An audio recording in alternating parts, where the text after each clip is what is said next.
Okay, we're live. Just get set up here, and then we're going to take a flight. Let me see. Is this working? Yes. Let's see. Is this working? Perfect. All right. So tonight I'm going to be taking the Just Flight, brand newly released Just Flight Piper Warrior from Rochester, my hometown, to Pittsburgh. Start cold and dark. We're doing real time, so this is a night flight, and we're going to be using active sky, which provides much better weather effects. Using same tensions air traffic control on X plane 10.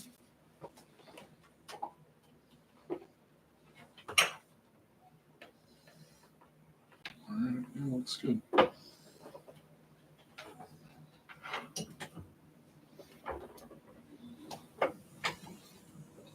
We'll be doing an IFR flight. The weather is horrible tonight. There's very limited visibility, but I'll get the ATC here in a second. Okay, let's start it up.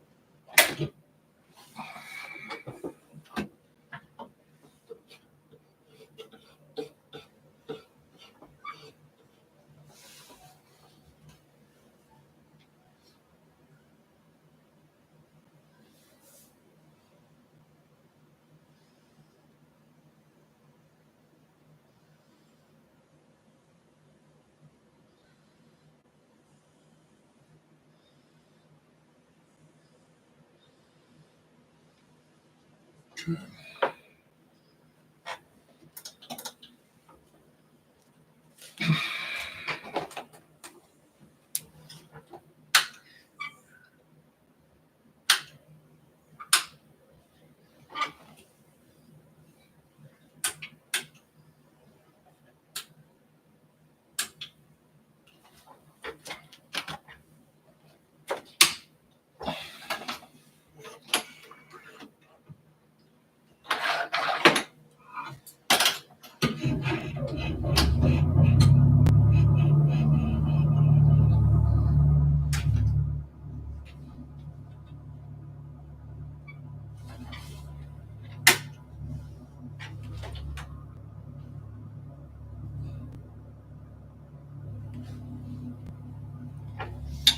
Just want to check my lighting here.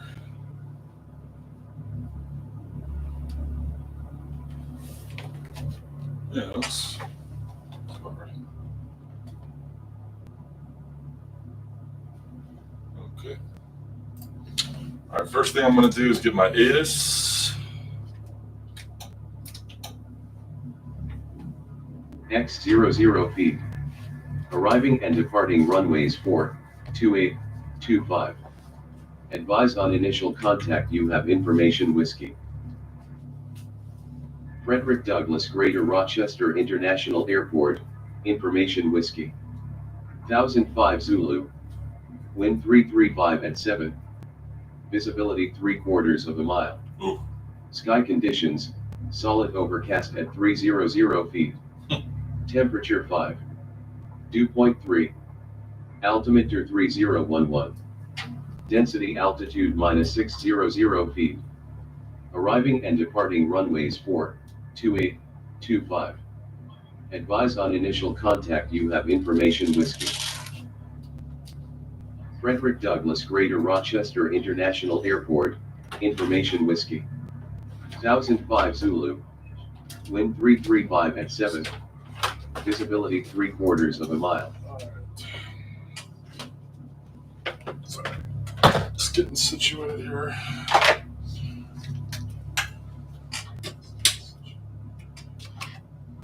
So, got my ATC whiskey.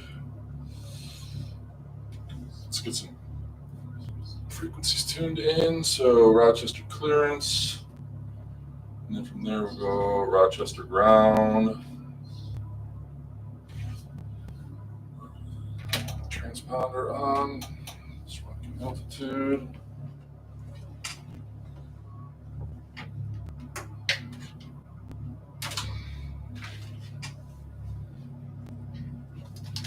All right. Clearance. Rochester clearance, Cherokee 214, Romeo Alpha, looking to pick up IFR to Pittsburgh, Allegheny County. Clearance on request. Stand by.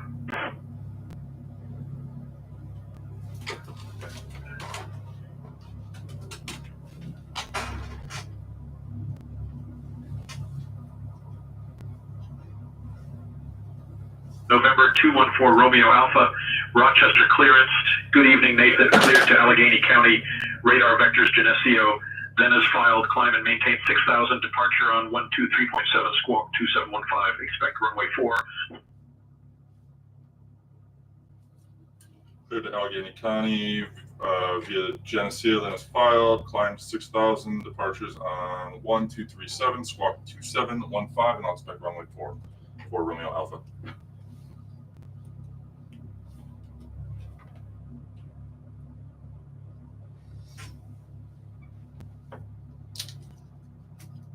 Romeo Alpha, read back correct.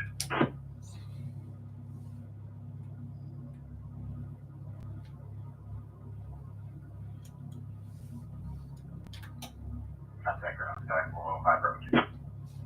Skyhawk 5 Bravo Kilo, contact ground on 121 point. Okay, let's get the flight plan in.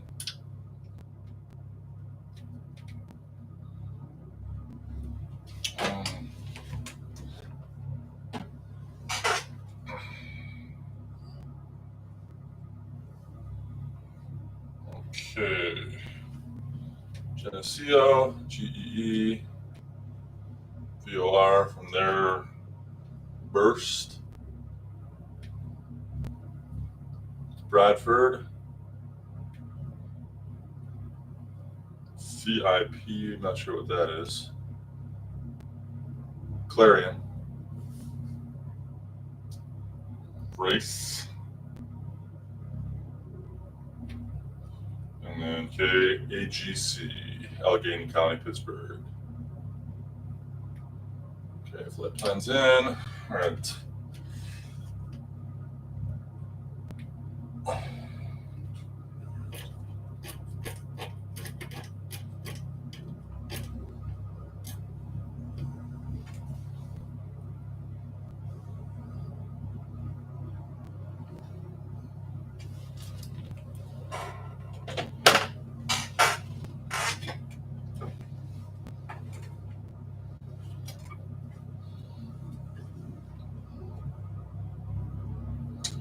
All right, I'm gonna expect runway 4. How many? Runway 4 is like the toughest one to get to. I wonder if I could just get 7, but probably not. All right, calling for taxi. Rochester ground. Cherokee 214 Romeo Alpha is at the 300 ramp. Request taxi for IFR, and I have whiskey.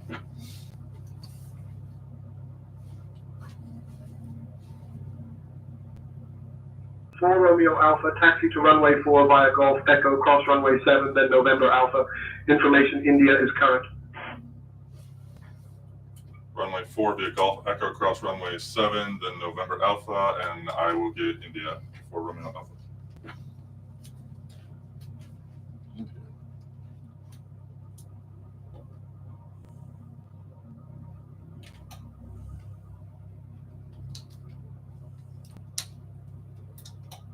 Minus 600 feet.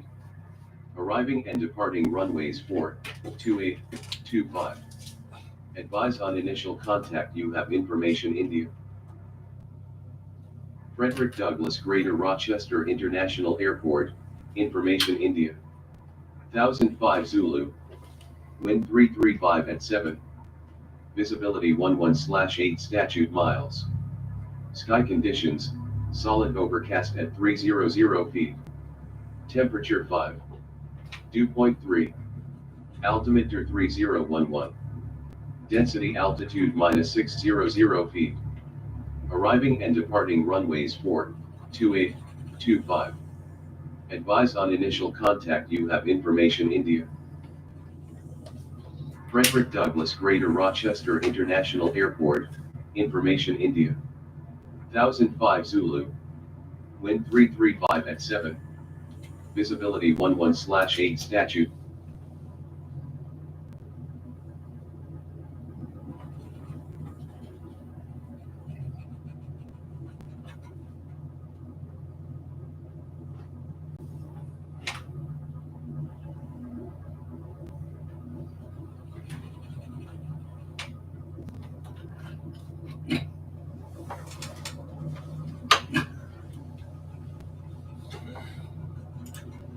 Butt kicker ain't working.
Taxi here for a second. Something's going on with the butt kicker.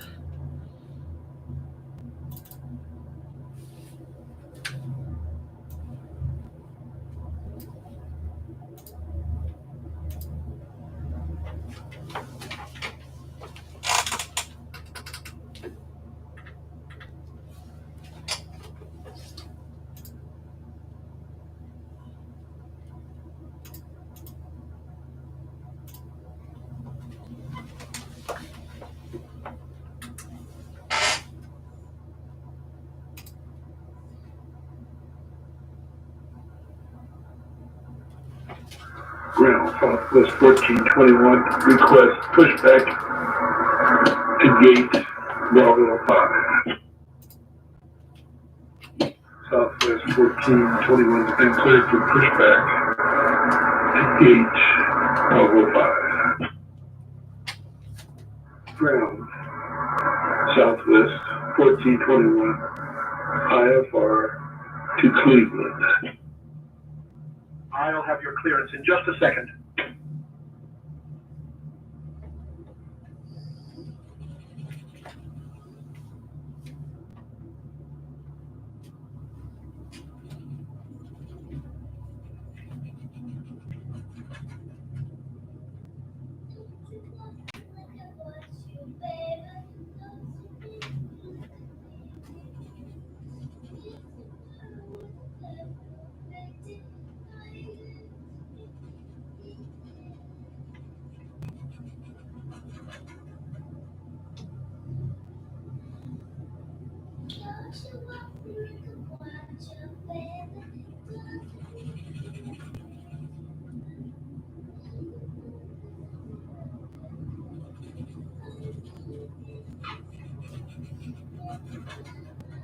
Okay, here's Alpha.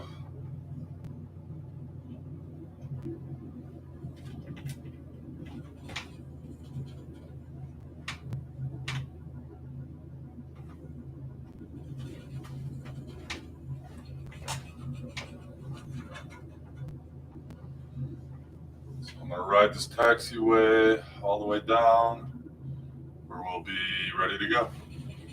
Runway 4 is right at the end of this taxiway.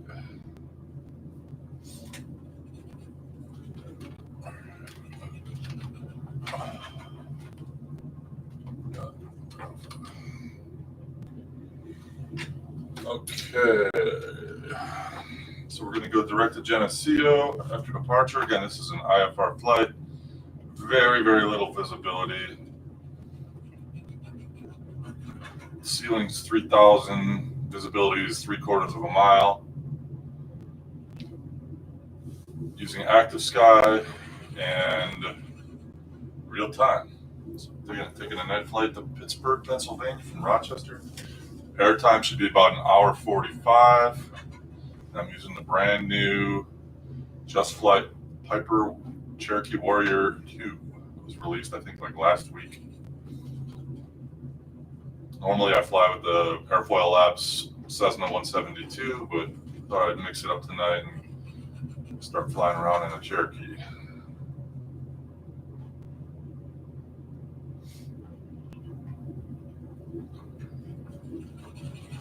All right, getting there.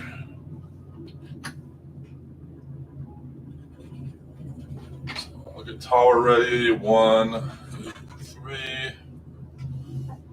I've got departure on standby. Or I'm sorry, and COM 2.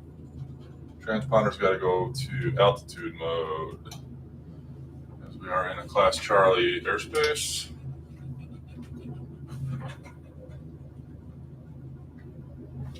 You know what I'm going to do? This flight is a little too dark right now. I'm going to bring back the time so we can fly into the sun. So there you go. Give you an idea for how IFR the conditions are right now. This is live weather, I should say active sky. I love active sky because it gives a much more realistic feel of the weather effects. And with the butt kicker running, I can really feel the turbulence.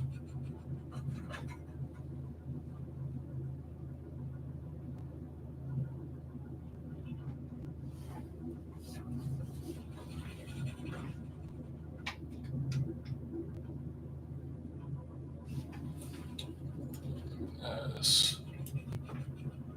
Turn up the cockpit lighting here really quick. I always forget where's the cockpit lighting.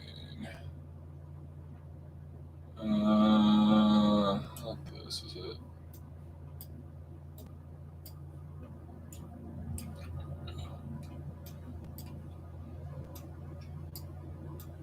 There we go.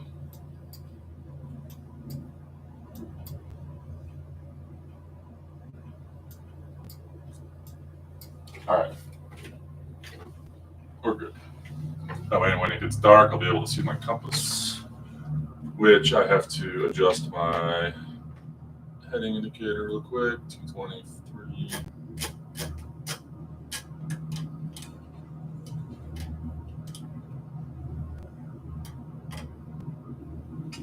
Okay.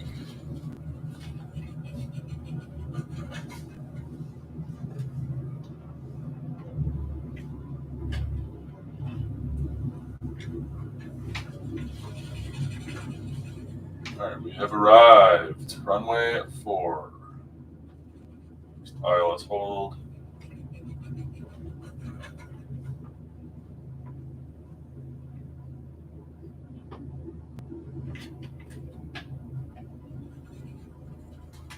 All right, before we go,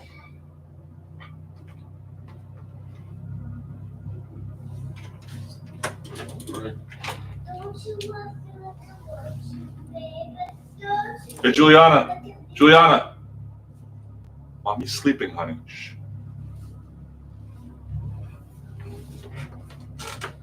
Daughter's singing back there like she's in Broadway.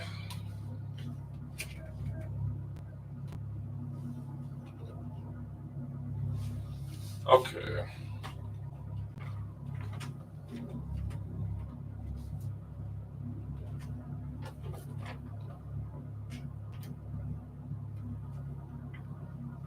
All right, over to tower.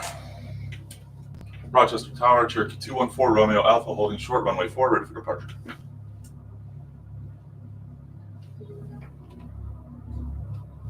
November 214 Romeo Alpha, Rochester Tower. Runway 4 winds 350 at 7. Fly runway heading, cleared for takeoff. Fly runway heading, clear for takeoff, runway 44, Romeo Alpha. Let's go.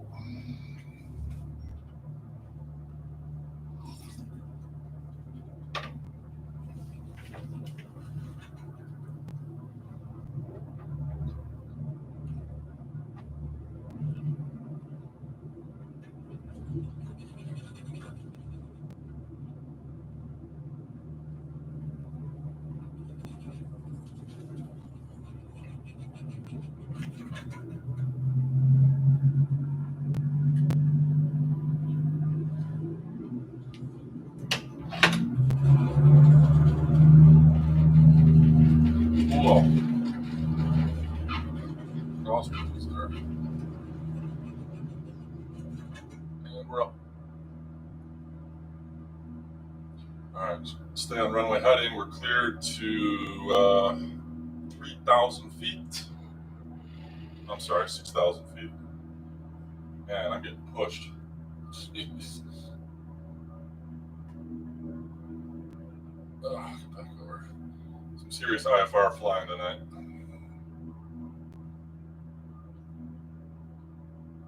Again, using an active sky. These are real weather conditions in Rochester right now. Oh.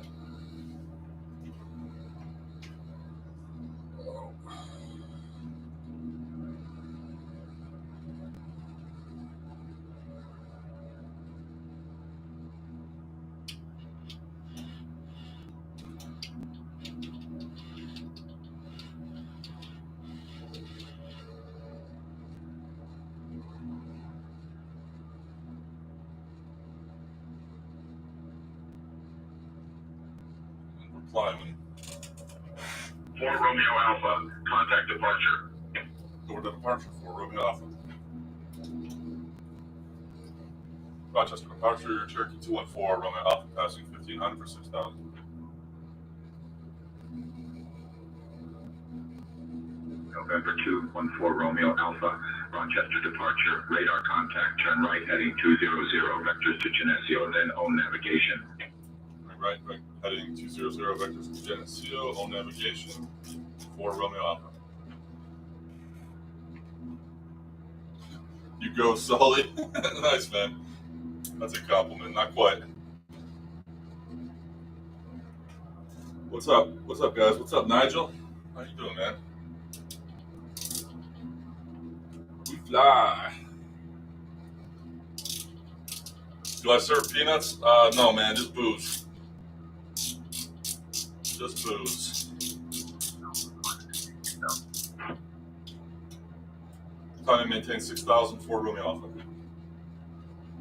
You serve peanuts. All right, turn and direct to Geneseo. 200.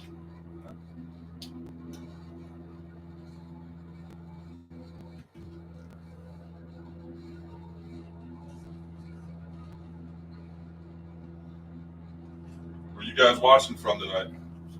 I'm out of Rochester, New York, in the eastern United States.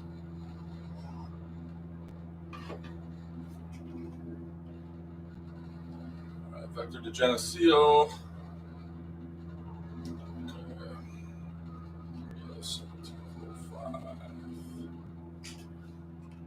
Portugal. Amazing. Across the pond. It's fantastic. I love, like, Europe, man. Europe is so into, like, flight simulation. All the best products come out of Europe.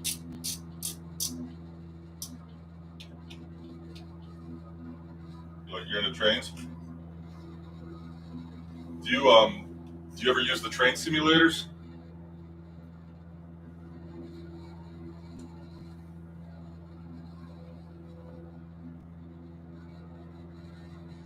There we go.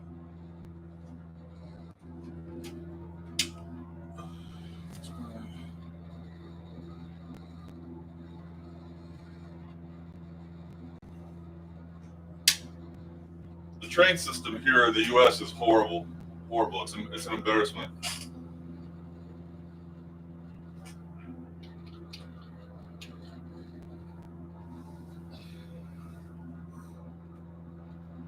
Thank you, man. I appreciate that. Nice setup comment from PTBI Turbo. I've been building this thing slowly over the last year and like putting it together. I'll show you a little. It's a little still shot or still shot. There you go. Oh, I gotta shut my landing light off. But I'm using it to help supplement my PPL license, and it's turning into a crazy hobby. I started off with just doing like the touch monitor and running Air Manager. Before I know it, I'm buying all this hardware and I'm into it like for 5 figures. So, but it's a lot of fun.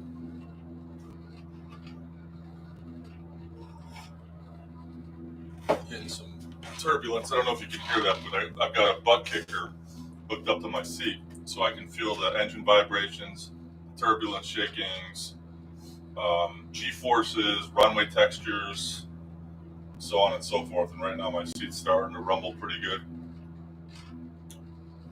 This is really the first time I've used the Cherokee. Like I said, I normally use the Airfoil Labs Cessna, the 172, but I'm trying to branch out and use more general aviation aircraft. The problem is this sim is only set up for general aviation. Like I don't really use it for like airliners or anything like that. But push me. Yeah, I know, man. The older you get, the more expensive the toys get. It was a lot simpler when I was a child. Of course, I wasn't the one buying this stuff. All right, so I'm heading to Geneseo. I'll be there in about 7 minutes, and from there we'll start on course to Pittsburgh. It's horrible weather. Here's another shot. Just like half-mile visibility at that. I got rolling here. So this is not tailored to the Cherokee. This is like a replica of a fuel-injected Cessna. Like down to every button. I've got it, man. Am I flying through Mexico, China, Eastern United States. So I live in Rochester, New York, like the Great Lakes region, kind of. Right, actually, pretty much right on one of the Great Lakes, Lake Ontario. And I'm flying from Rochester to Pittsburgh, about a 2-hour flight, using active sky. So this is real weather. This is the real weather going on outside right now. Horrible weather this April. It's been misty and like half-mile visibility all day. I could shut down active sky and get you a better view, but once I take off active sky, the weather effects just aren't as real world and aren't as realistic. And I always try to fly active sky. All right, about to pass 5,000 feet over a volcano. Pretty much.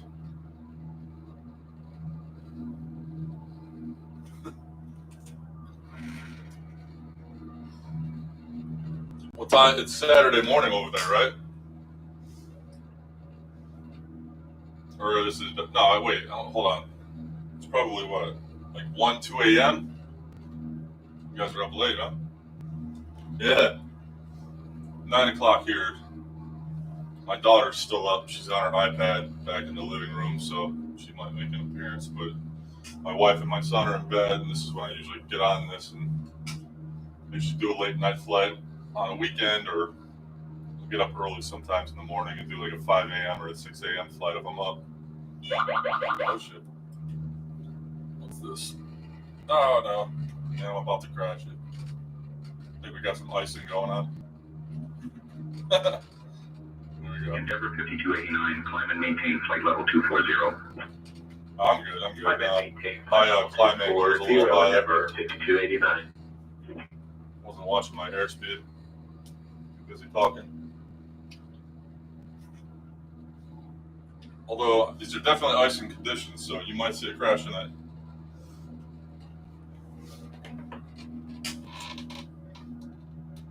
Yeah.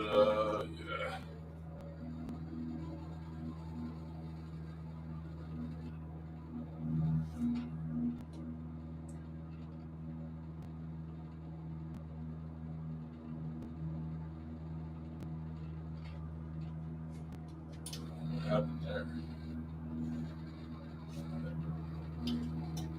There we go.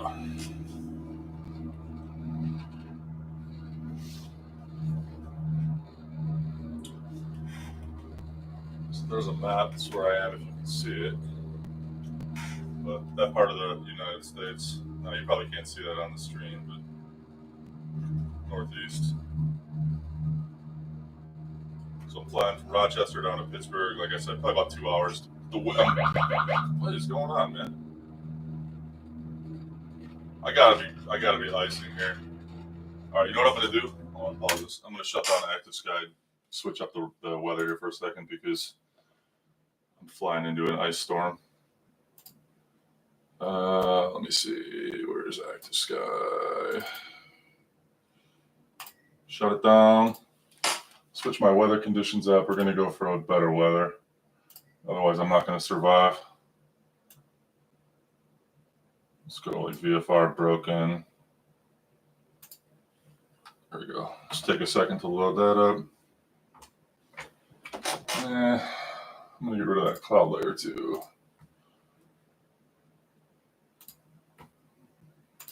There we go. Get a better view of the ground here and I won't die.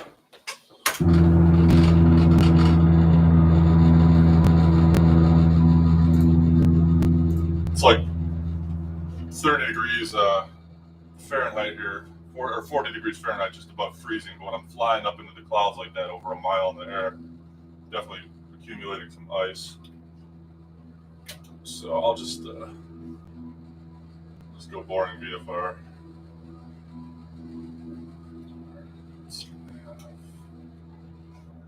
Let's get back on course.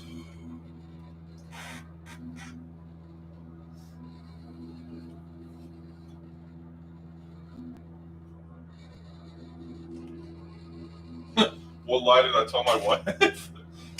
I told her it was going to cost like $500. She still thinks that somehow. I also, this is like in the extra, so this is like my music room. Like I'm a musician, and so I use this room to like practice and play. And so I got like a bunch of guitars and basses hanging up on the wall. I told her, yeah, like in the room, I'll just if it's cool with you, I'm just gonna throw like a little flight sim like thing in the corner, like a little monitor and a yoke, if that's all right. She's like, yeah, that's fine. And here we are. But she's been a good sport about it. I mean, she's pretty cool. But she didn't know what I was doing, and now it's too late, so it's, there's no going back. Eventually, I'll move it into 500 plus shipping. Eventually, what I'll do is I'll move it all into the basement once my kids are a little older. My son is only 3 and my daughter's only 6, and so a lot of times they're upstairs just goofing around like on iPads or playing. And I want to be around them. So if I'm on this, I can do both at the same time. But eventually, I'll get down to the basement. Rochester VOR is not locked in here. Hold on 1 second.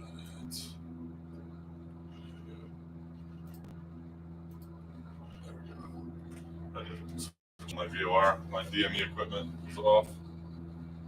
Yeah, $500. No, a little more than that. The PC, honestly, is the most expensive component. You gotta get a good, you gotta get a pretty good PC to run this software, to run X-Plane with the 3 monitors, all the hardware, all the plugins, and X-Plane is just a beast with frame rates. So the computer was the most expensive, but then all the hardware itself is expensive. Oh God, the tariffs. Yeah, I'm sorry about all that, man. Not a great time to be an American. Fucking embarrassing, actually. Oh yeah, you guys are sim racers. Yeah, I wanted to get into iRacing. That originally, that's that's what I wanted to do. Like I was gonna build like a rig that I could use as a flight simulator, and then switch over to iRacing.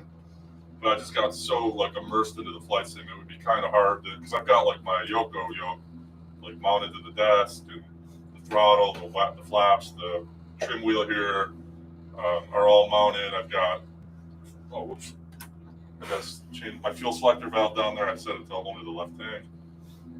Rudders, ignition panel with the light switches over here. I mean, I've got all this hardware like built in, so it's not really as versatile as I thought it would be when I first set out to do this.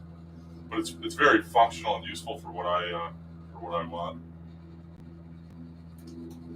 But sim racing, I mean, I would love to do. Oh yeah. Nigel builds wood cockpits. That's awesome, man. I built this desk. I don't know if you can see it, but I pretty much customized this desk to hold the keyboard and the mouse over here. I run the keyboard up here now, but I pretty much customized this desk. And then I built this panel, and I bought this. All this hardware is purchased. So this is the audio selector. This is the GPS, the 650. These are this is the backup or COM2 radio, NAV2 radio, transponder radio, autopilot, and then this is like a SciTech multi-purpose that I can use as a general backup, but I use it for ADF, the ADF and the DME. Yeah, it's not. So yeah, for the yoke, I'm using the Yoko Plus by Virtual Fly. It was between that and the Brunner. But that, for me, this was the most important. I wanted to make sure that this was going to be the most realistic yoke I could get, and it really feels like a Cessna yoke. I mean, it's got an incredible feel to it. There's none of the I forget what you call it. You know, when you hit the little, you hit like a little glitch in the middle almost, where it's very easy and then it's hard. This yoke is so fluid all the way through. So I went with the Virtual Fly yoke. I started out with the SciTech yoke, but it was horrible. It was just this really cheap plastic D1, and it didn't feel good at all. It was so hard to get my flares right on my landings. So I'm very happy with the Virtual Fly, the Yoko Plus, and then all this. And if you look at my channel page, so on my page I actually under the bio, I guess it would be. I'm not like a big YouTube guy, so like I'm brand new at this. I just started posting like my pilot edge ratings, just as like a reference point, so I could go back, watch them, catch my mistakes, things like that. But if you look at my bio, I list all my hardware that I use, like right down to the computer, the butt kicker, and all the companies that makes them. But like this is like the desktop pilot vernier throttle crouch. I just got this. This is pretty cool too because it's got like the vernier lock and the twisting action, you know, for the micro. Speaking of which, I got to leave my mixer, so I'll use this right now. So watch, you got to push the button in, and then you can pull it out, and then that leans it out a little bit, and then you turn it for the fine adjustments. The throttle has the friction lock on it, so right now I can't pull it, but if I loosen it up, I can get it out.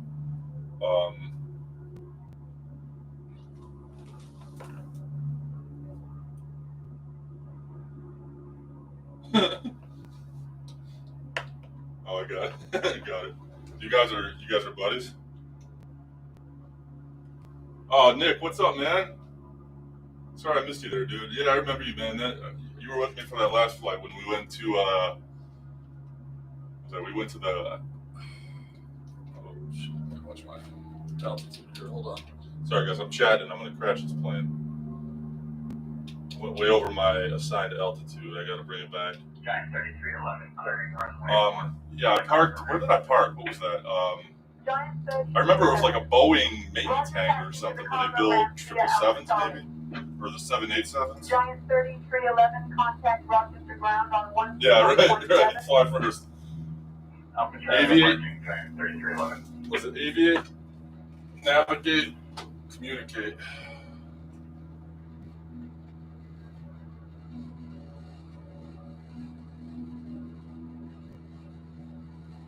I was, just so you know, I was doing an active sky flight on IFR. I'm rolling IFR right now, but the plane kept icing because it's like 38 degrees, misty, and like not even a half-mile visibility right now in Rochester where I live. And the plane was icing. It kept dropping. It was very heavy. It was doomed to crash. So I switched up the weather a little bit because obviously, like in the real world, I would never have made that flight. Mentor pilot detected. Yep. Nick, I forgot, man. What are you studying right now? I know you're going into aviation. I forgot exactly what you said though. It was like a month ago. Yeah, 38 Fahrenheit, man. So like probably what, 2 degrees, 1 degree at ground level. So once you get up to a mile and a half in the sky, and then you go through just nonstop clouds, you're gonna ice up and crash in this plane. I'm gonna get a view here, show you guys what it looks like.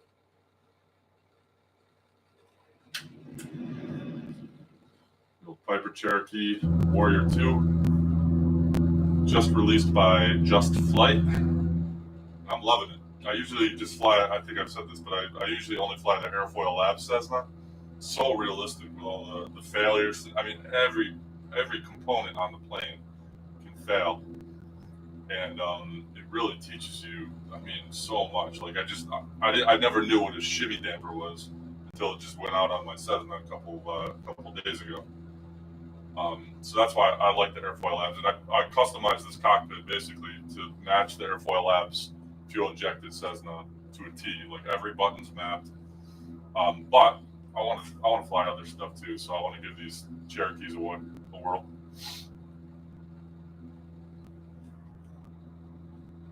Have I tried it for real? You mean like flying, or flying in the clouds in 30-degree weather in a small general aviation? No to the latter, yes to the prior. I'm working on my private pilot's license right now, my PPL. Slowly but surely. It's expensive, and I'm not doing it as a career. I'm doing it as a hobby. I got 2 young kids. I'm busy with work, and financially, it's not cheap. So I'm chipping away at it very slowly and picking up as much as I can here too. But my CFI, he subscribes to me on YouTube. He's on here quite a bit, and he's a big flight simmer too. He flies 757 car. He's a first officer on a 757 cargo plane, and so he's very much into X-plane, and we're going to start doing like shared cockpit flights and things like that. But yeah, I'm working on it. And end goal is to get my PPL within like the next, I would say 2 years would be realistic. Maybe a year would be nice. Like by next summer would be cool.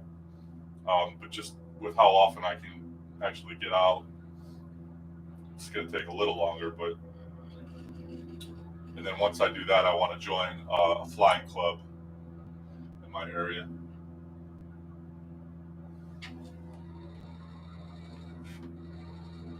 Oh, nice. Okay.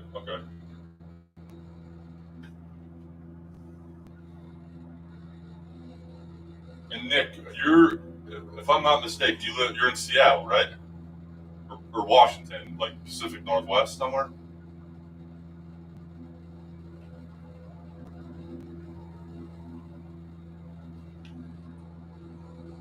Yeah, I remember you, man.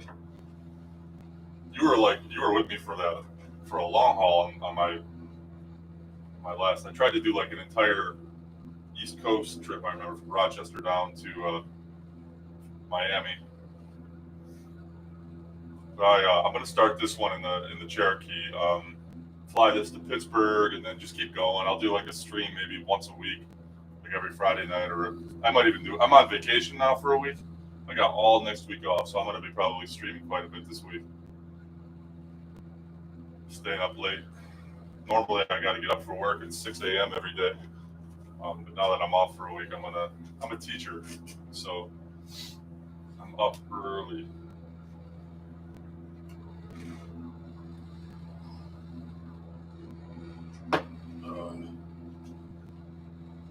Yeah, it was cool, man. There's a bunch of guys that do this too that I really got into. That's why I wanted to start streaming.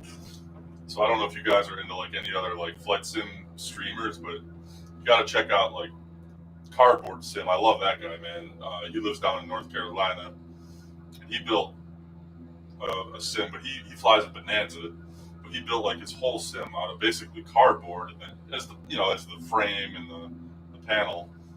And he's way more hands-on. Like he encodes all of his own equipment and things like that. I just buy it. I don't know how to do all that. So his is very cool. I love Swan Sim. His name is. He's an older guy that lives down in Boca, and he's got an entire 737 cockpit in his garage. And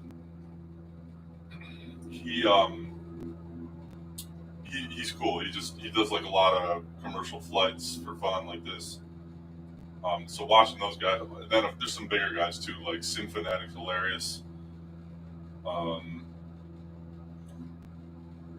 Oss Flight Simmer, the guy from Australia, he was just doing a live stream not too long ago, maybe like an hour ago. He might still be on. But there's a lot of cool guys that do this stuff, and I just wanted to like get into the community a little bit and meet more guys that do this, so I could like learn more about the stuff that's constantly being released. And then, oh, here we go. Got our turn. All right, heading to Burst. So we're flying over Geneseo right now. Geneseo, New York, and flying to Burst. Now to Bradford, Pennsylvania. How are the visuals looking? Everything look good? Can you guys hear me? I said I'm brand new at this streaming thing, so technologically I don't really know what I'm doing too well. So if anything is off, like the views are off, or it just sounds or looks funny, or you have a hard time hearing me, let me know. I haven't heard much from. We'll try to get an altimeter. I haven't heard anything from my ATC, so I want to hear what's going on. Rochester departure, Cherokee 214 Romeo Alpha. Can I get a radio check? Alpha, Roger, being too loud and clear.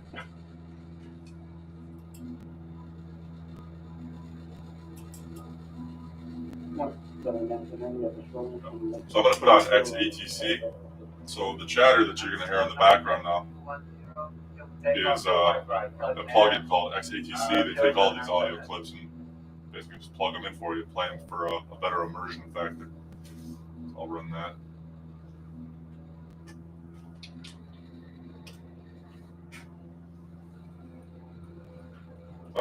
Cool. Tower, contact Street, on Alpha Short Function. There's 25 left, 25 right, the direction on Bravo for County 5.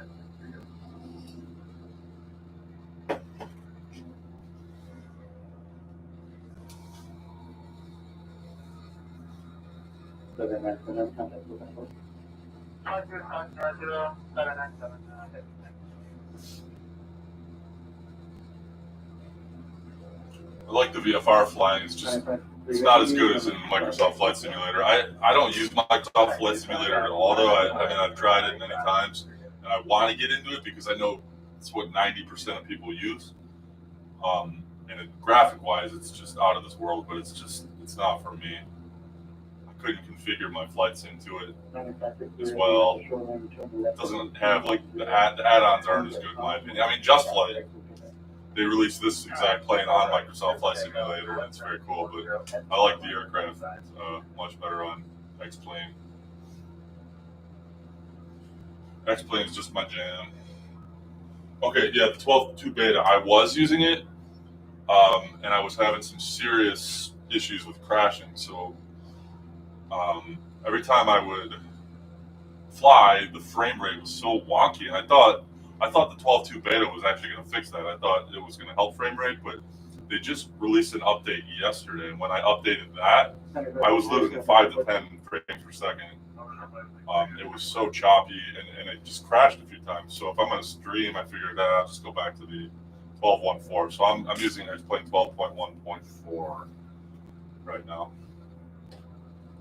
But I'm looking forward to the beta going full because the visuals were awesome. Like the clouds, especially the clouds look so much better.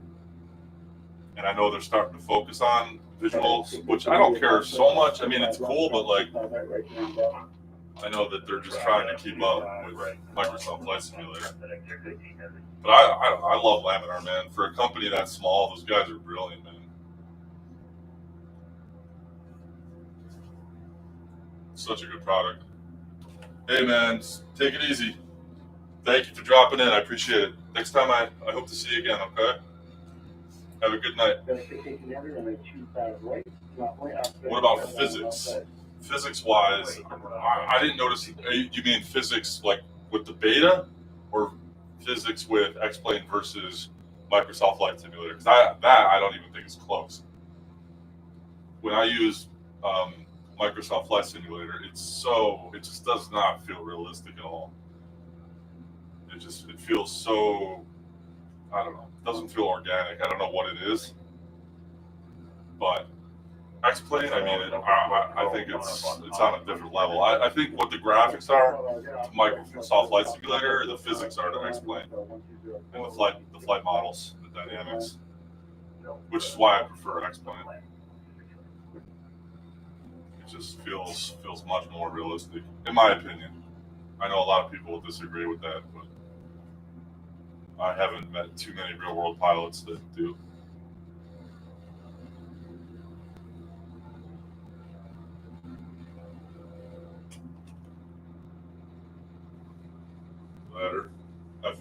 Yeah, but the thing is, though, the debate between Flight Simulator, between MSFS and X-Plane, I don't know why people get so like riled up about it. You know what I mean? Like, different people use sims for different reasons, you know, and it's like Microsoft Flight Simulator is awesome for what it is, you know. I mean, it's great. I just think if X-Plane can catch up a little better with the graphics, like I'm using auto ortho right now, and it's already a big step up. And once the 12.2 beta goes out of beta, it's going to be they're getting closer. I mean, they're nowhere near, but they're making progress. They're heading in the right direction.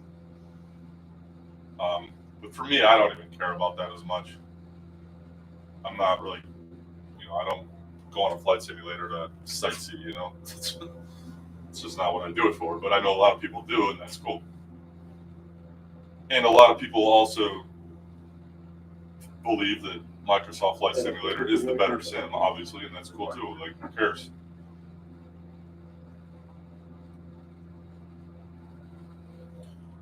I'll open there. Yeah, exactly. The customizations are what sets it apart in my mind too. It's so much easier to set up for me on like this home setup. I was having fits with Microsoft Flight Simulator, and that was in 2020. I can't imagine 2024. But everybody does it. I mean, there's a bunch of guys with home cockpits like this that do it on Microsoft Flight Simulator, and they get everything working just the way they want. But I don't know. I'm just an X-Plane guy. I don't know.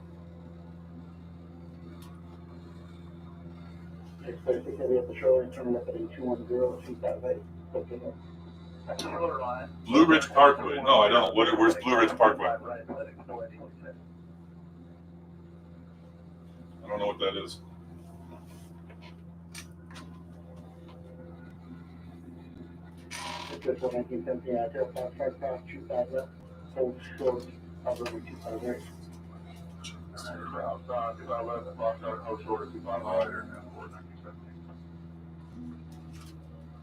Oh, Virginia, Smoky Mountains. I know the Smoky Mountains very well, like in West Virginia especially.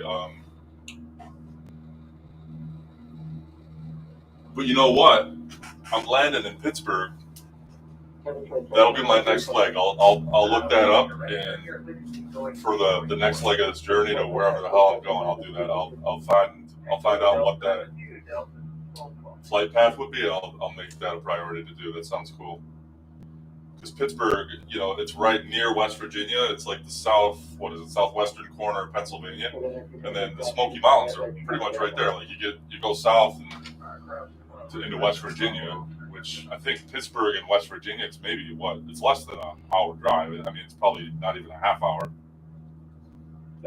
So yeah, I'll definitely do it. That sounds cool. Cleveland approach on 126.05. Where have you been in the U.S., Nigel?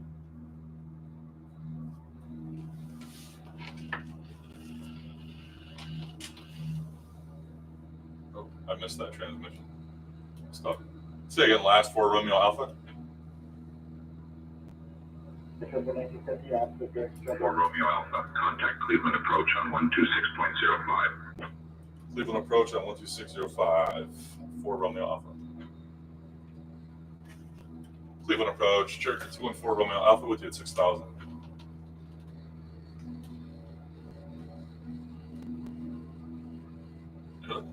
Okay. 4 Romeo Alpha, radar contact, climb and maintain 6,000. 6,000 for Romeo Alpha. I'm at 6,000. New Jersey and New York. Yeah, I mean, I got family in New York City. I go there. I'm always in New York, and they actually have a place in Jersey too, in a town called Essex Fells, which is like near the Oranges or near Caldwell, if you know that area at all. So I spent a lot of time in New York and New Jersey. Not really like Atlantic City so much. I don't really get down that far. I stick closer to the city, but I like Jersey. It's okay. It doesn't have the best reputation in the States just because it's such a densely populated state, and especially like North Jersey, it's just so industrial. But I love Jersey. Great food. Like the pizza in Jersey is phenomenal.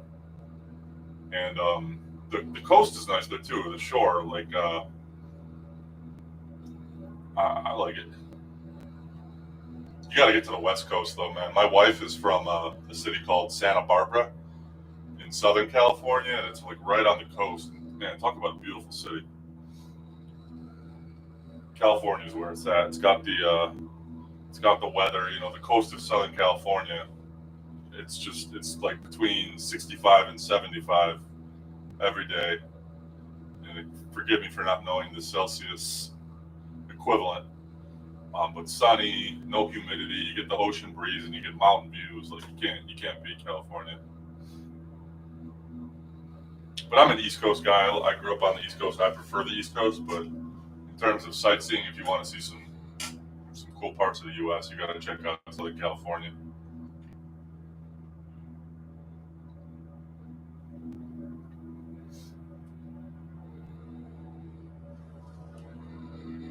Yeah, man. Appreciate you.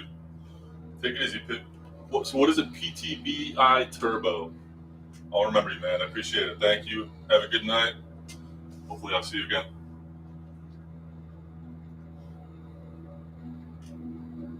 "20 minutes to Bradford." So I think we're in Pennsylvania right now. Let me check the map. No. Oh, man. So I didn't even realize this. I'm flying over a lake right now. I spent a lot of time fishing in when I was younger. Rushford Lake.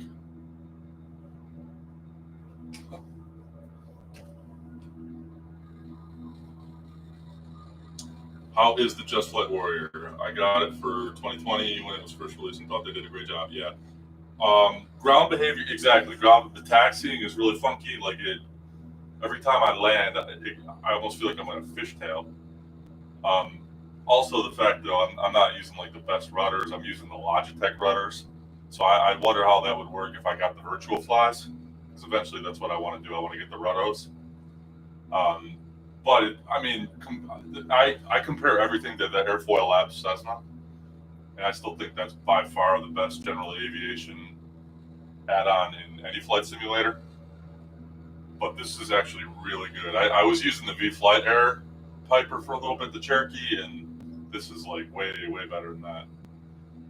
I just haven't flown it enough to really get used to it. It's got a really hard left pitch too, and I don't know. Air 45, Buffalo departure, contact Ohio departure on 128.4. I've never flown a Cherokee in the real world, so I don't know if the bank is that extreme, and I don't know if there's a way to trim it over a little bit, but it feels good. It feels good. It feels realistic.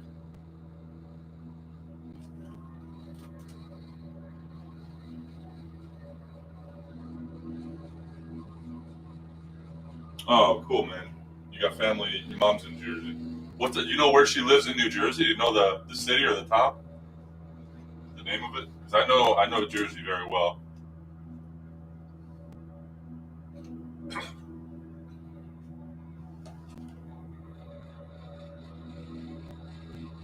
One year. Yeah. What's crazy, man, is I was actually regarding the towers. I was in New York that weekend before it happened. That's Sunday. It was a Tuesday, and I was in New York at a Yankees game that Sunday. They played the Boston Red Sox at Yankee Stadium, and I went home September 10th. I came back to. I lived in Buffalo, so I grew up in Buffalo, New York, which is right on the Canadian border, right near like Niagara Falls. Um, but yeah, I was there a day before that happened. It was wild, man. Such a crazy time.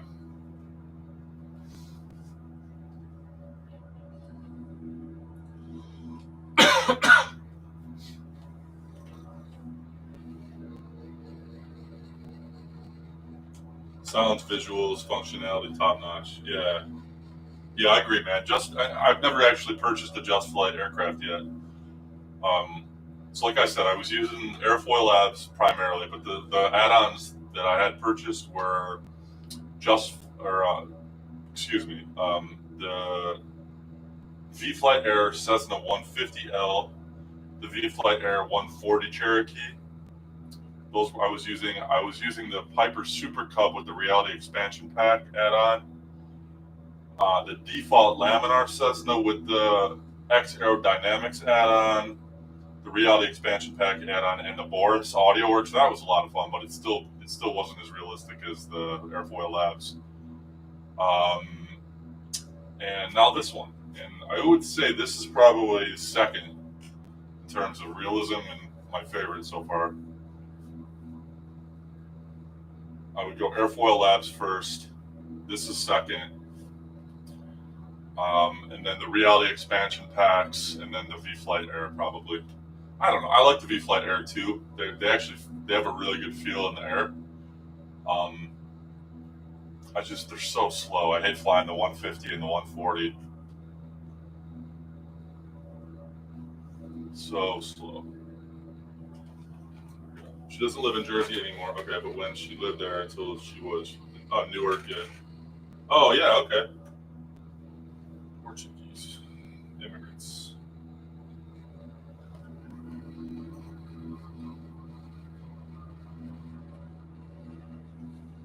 Yeah, Newark is really close to where my sister lives right now. My sister's got a place, so she's got a place in the West Greenwich Village, in the city, actually like right across the Hudson from where that helicopter crash was yesterday. I don't know if you guys heard about that, but that happened right at the mouth of the Holland Tunnel, basically on the Jersey side. And when you come out the Holland Tunnel on the other side, my sister's like a half mile from that, and she's actually got a place right on the river, and she could see the area where the crash was yesterday. But she also has a place in New Jersey, kind of close to Newark. It's a town called Essex Fells. Yeah, that whole area is Newark is New York City. I mean, you're right there, and that Newark Liberty Airport. Everybody flies in and out of there. You could fly anywhere in the world from Newark. You okay, honey? Drink some water, okay?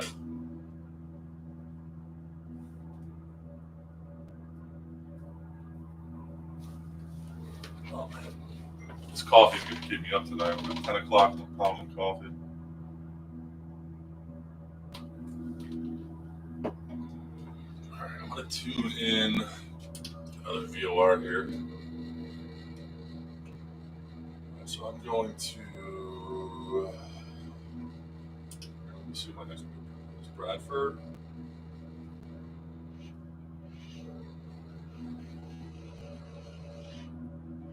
I gotta get the Bradford VOR tuned in.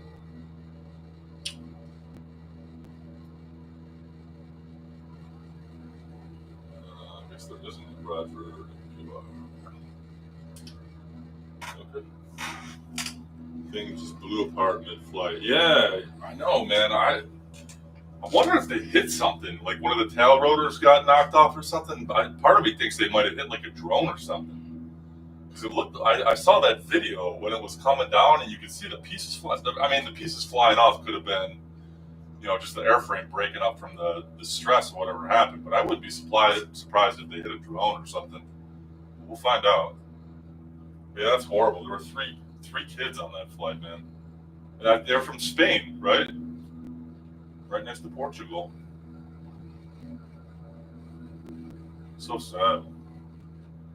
I don't trust helicopters one bit. Too many moving parts.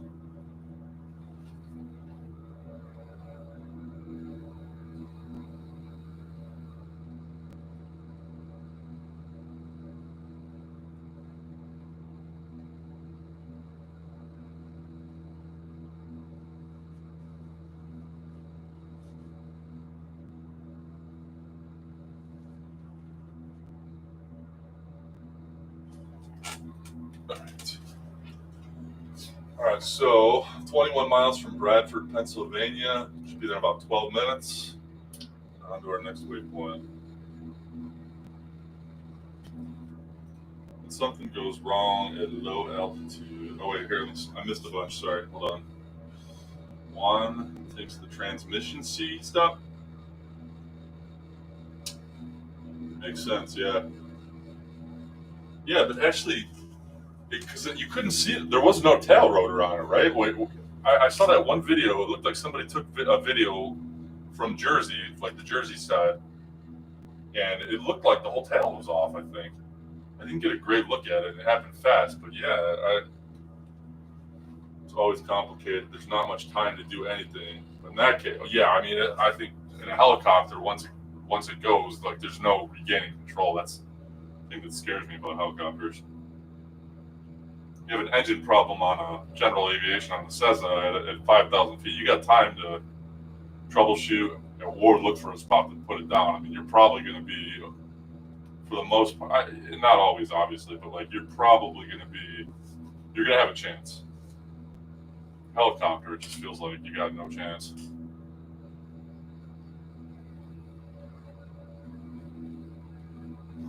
But they do offer like New York sightseeing tours on that path they took in general aviation aircraft as well.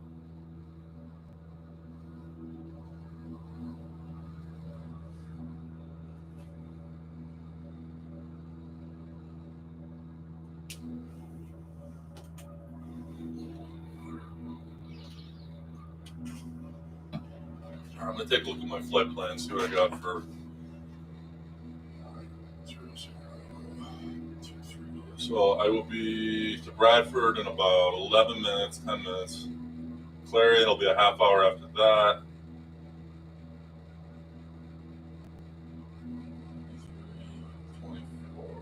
A little over an hour away.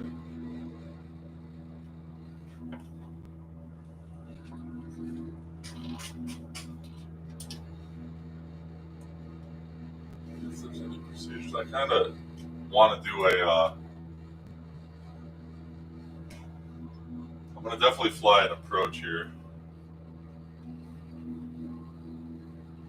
Maybe I'll do a localizer or an ILS approach.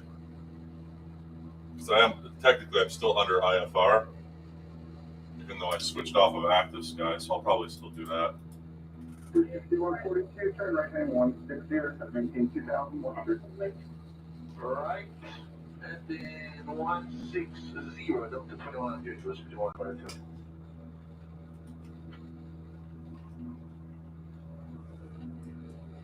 Cherokee 214 Romeo Alpha, altimeter check.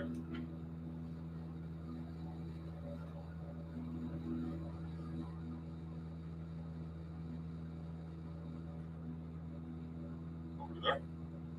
Okay. Come off. Approach Cherokee 214 Romeo Alpha. Can I get an altimeter reading, please?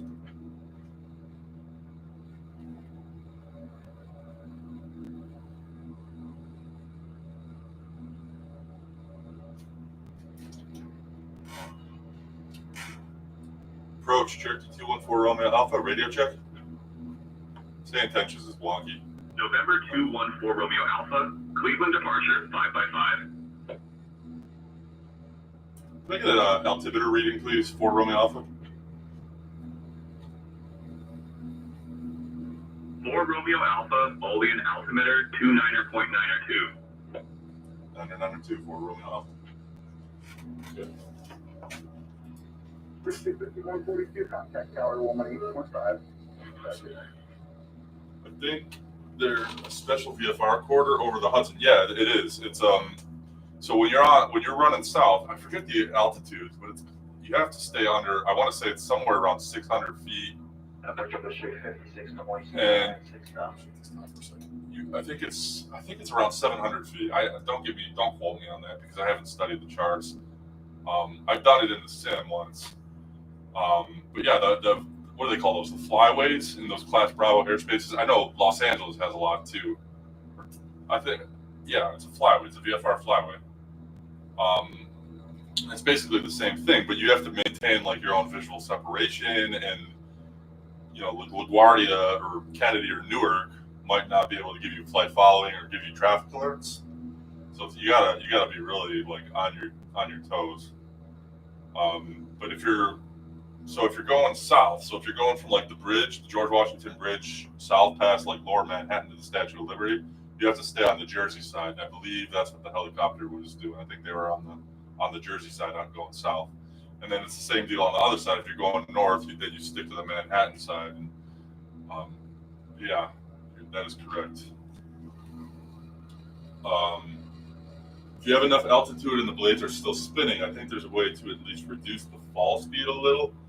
But for the blades to have remained attached to the helicopter, yeah, exactly, man. And that's the thing. I mean, that would be like the equivalent of your ailerons and your vertical stabilizer and your rudder all falling off at the same time, right? Like you got no control. And at least, in a general aviation aircraft, you can maintain some sort of control. Like I could kill the engines right now or simulate a failure and still, like I've actually, in the airfoil labs, this happened a few times where my ailerons have jammed, but I could still fly, obviously with the rudders, but it's a lot harder and you have to declare an emergency basically and put it down. But in a helicopter, I don't think that's an option. But I don't know the first thing about helicopter flying. Infrared heat signature, what's up, man? It is really fun, dude. This is like a newer hobby. So basically, I built this flight simulator to assist me in my private pilot license training, and just to stay sharp with like IFR procedures and navigation and air traffic control and all that. And it's just turning into like a really cool hobby, man. Like I don't watch nearly as much TV anymore. I'd much rather be doing this. I can't shut my radio off. I'm under IFR. I'm gonna put on guard. Should have that running too here. Top 2. My water.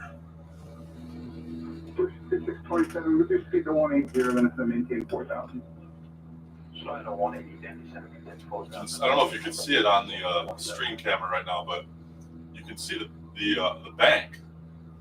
I don't think that's the wind direction. I think that is just the Cherokee pushing me to the left.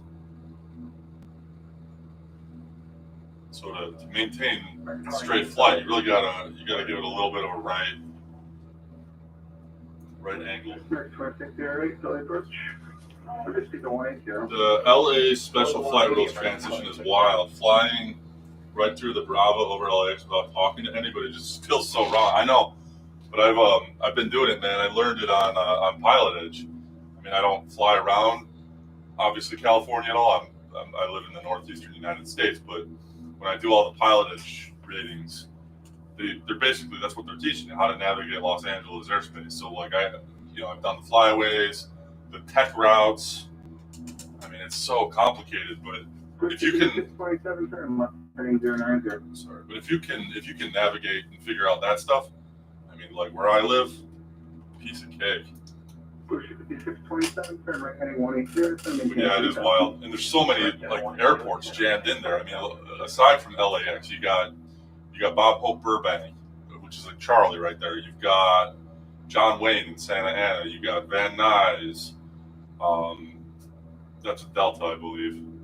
But there's so many like airports, and you like just navigating not only the Bravo but all those Charlies as well, and knowing who to talk to. It's wild. But yeah, I was so intimidated about flying into Bravo airspace before I did Pilot Edge, and I started going through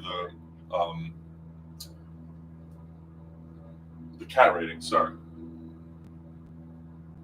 So I finished all those. There's like 11 of them, the commercial airspace training ratings, all the VFR ratings on Pilot Edge. If you look back on my channel, I've been posting those every time I do one. I don't do them like every week or anything. I just because there's only a finite amount, and then you're done. And so I'm trying to stretch it out a little bit because it's kind of fun.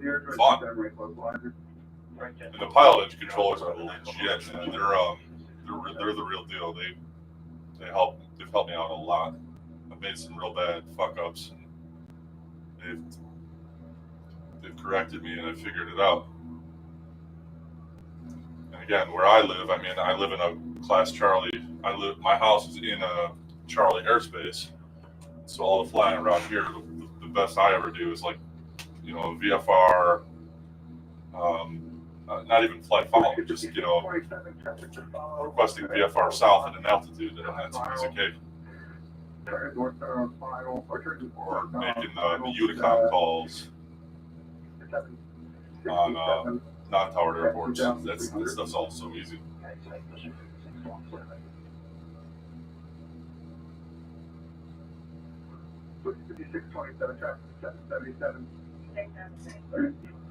And follow that traffic. The visual approach might I need to tune into a VOR. I want to make sure my DME is working here. Let's see what I got. Jamestown. Oh, that place is dumb. What is the Jamestown VOR? 5627, follow that traffic. The visual approach might 27 right. And traffic in front of JHW, where is it? 114.7. Yep, we're good. Just want to make sure the DME equipment is working.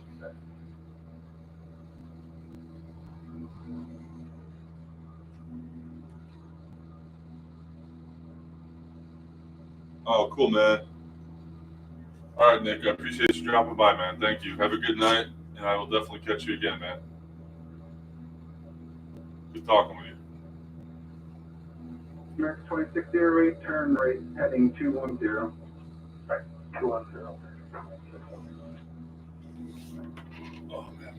Anybody else watching for the first time, thank you for tuning in, man. I'm not a streamer by any stretch of the imagination, and I'm not planning on kill the radio for a second. I'm not planning on using this for anything other than just like casual stuff. There's obviously no chance of ever monetizing this or anything like that, and I don't really care too much. It's just fun to get on here and fly and chat with people. I don't really live stream, but now I'm going to start doing it a little more regularly now that I've posted videos of like my CAT ratings and my Pilot Edge ratings and doing things like that, and I've gotten a lot of views. Well, I wouldn't say a lot by YouTube standards. I would say a lot more than I thought I would get, because I was really just posting stuff to have a place to like dump my old flights that I can like go back and reference to catch mistakes and just rewatch flights and see what went right. And I started getting some views, and I was like, all right, cool. People like this. It's a really small community too, but it's cool to be a part of it. So if you are watching, thank you. And let me know where you're watching from. I'm always fascinated to know what part of the world people are tuning in from.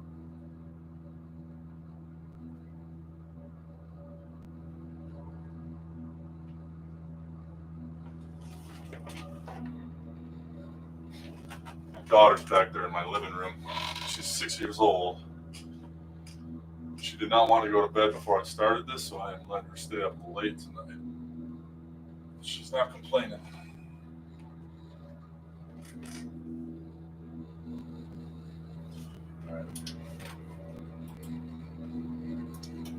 American 2608, turn right 250, direct 27 right, local letter.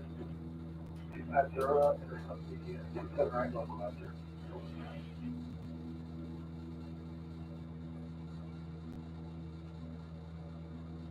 next 2608, clear visual approach 927 right. Give you guys an external view here. Oh, I'm gonna turn the light on. It's really dark. Choppy too. Oh no, we're good. Frame rate's good. Next 2608, contact tower. So that is the, if you're just tuning in, that is the Just Flight Piper Cherokee Warrior II. It was released, what, last week or 2 weeks ago. It's brand new add-on. It's awesome. Probably my second favorite general aviation aircraft now on X-Plane, behind the airfoil lap Cessna. I'm always going to be a Cessna guy, but once in a while you got to get into a Piper. Especially because in the real world, if I ever do buy my own plane, these Cherokees are cheap. This would definitely be an option. Like a brand new Cessna, like, oh my God, $500,000, it's just not in the budget. If you get a used Cessna, I mean, they make, you know, like the older models or the 150 especially, you can get some really cheap, you know, 5-figure aircraft, but there seems to be a lot more Cherokees in my price range. So I'd like to familiarize myself with both. And I think, you know, when I join a flying club, Cherokees are way more prominent in flying clubs. I feel like every flying club in the world has a Cherokee. They don't all have 172s.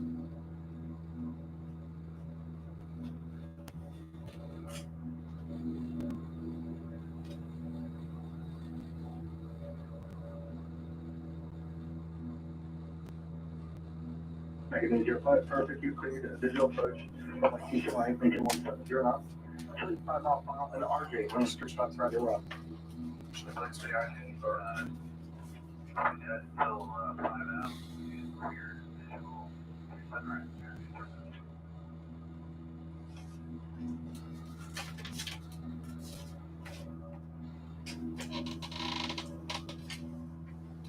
What do you think? Should I leave cockpit lights on or off? Anybody have a preference? Does it matter? 30 degrees right, and expect the visual runway 27 right.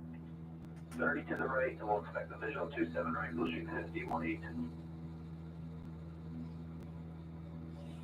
25 miles to my next waypoint, CIP. Negative 05, contact tower 118.5. I'm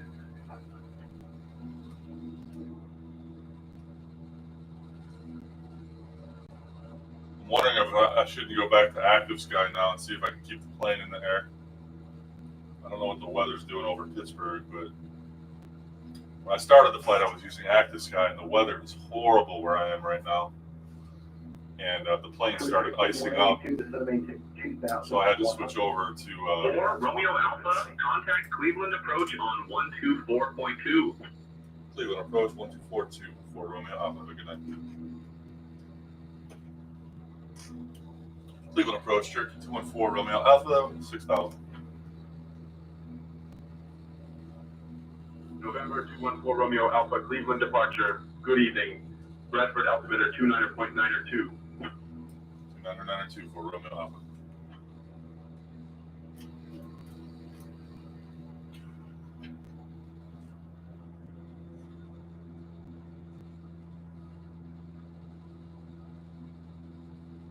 Now I'm gonna keep these conditions because I think flying into Pittsburgh and being able to see the night lighting would be pretty cool. Should be there in not too long now.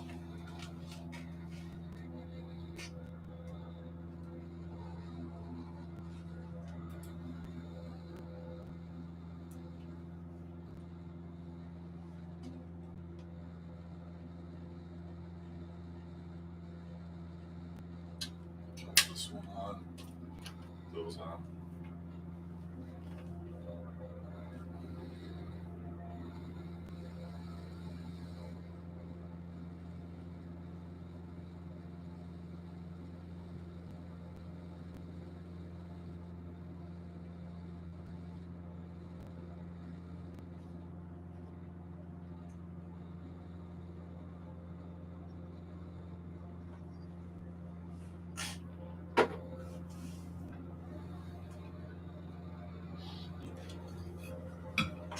Oh man, I have a full bladder during this landing. That's gonna make it more uncomfortable. Pounding coffee. I'm on vacation. No work for 9 days, so stay up till 3 in the morning flying. Who cares?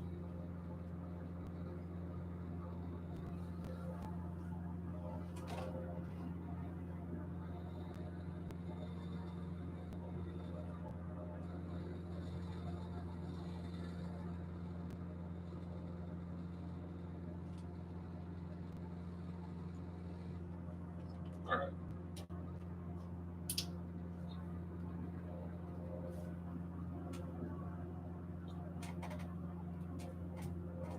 I gotta tune into the CIP VOR.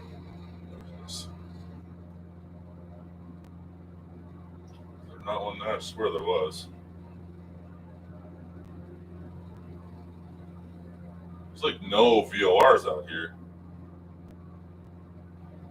Flying like western Pennsylvania, but like north of Pittsburgh, there's just nothing out here.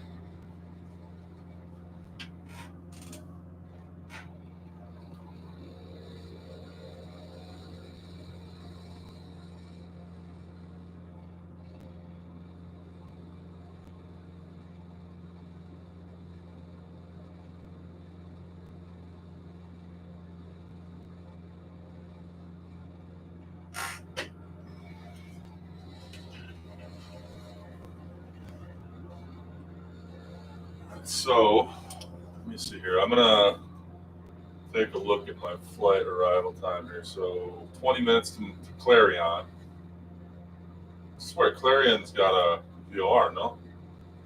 I guess not. I thought it did. I'll be there in 20. 12 to Grace. That's 32. 15. Be there in 45 minutes, 47 minutes. I don't know if I'll be on the ground then. It's going to depend on my instructions.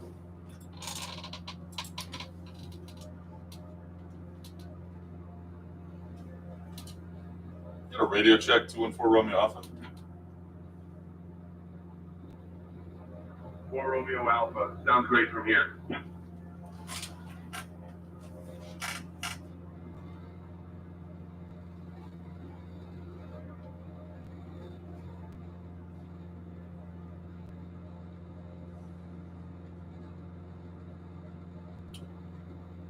So I'm flying to Pittsburgh, but I'm not flying into Bravo Airport. I'm going to be flying into Allegheny County, which is actually, I think it's more downtown. So it should be a better view on the approach than if I were going to the Pittsburgh International. I think it's I don't think it's a Class Delta airport, so that'll be a little easier to fly into. Although I'm IFR, I could probably cancel my IFR right now and just go VFR, but I really want to get Active Sky back on.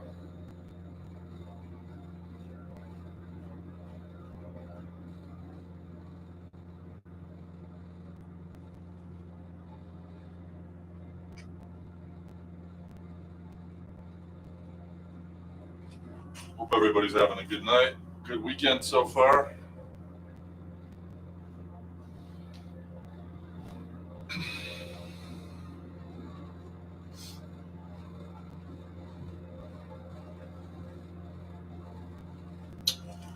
It's getting dark. So, not much out here.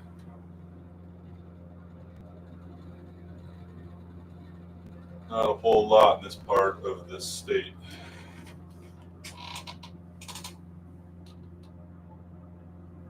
Definitely past halfway.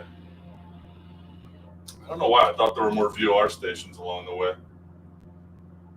I don't see anything.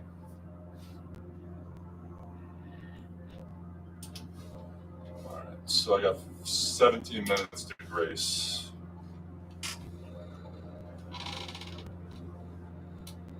Oh, all right. So I'm actually pretty close to Jamestown, relatively. Not pretty close, 40 miles. So I've got my bearings.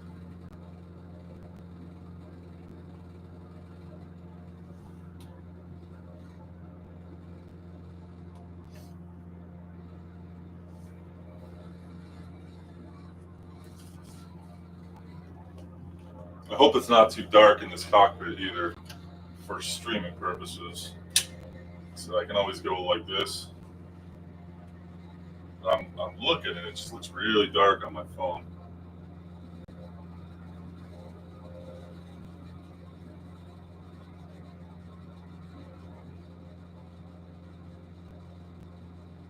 Yeah.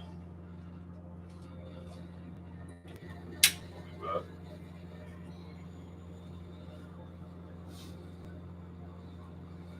now if I kill these, I don't know if anyone watching can tell me, does that make it easier to see the night lighting outside or harder?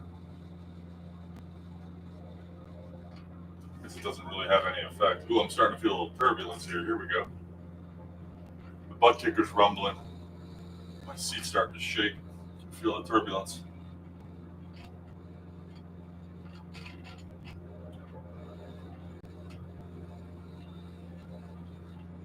Sun is setting. And some chop.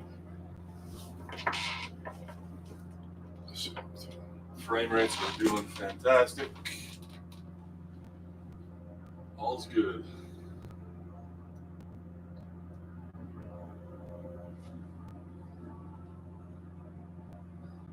Radio is silent.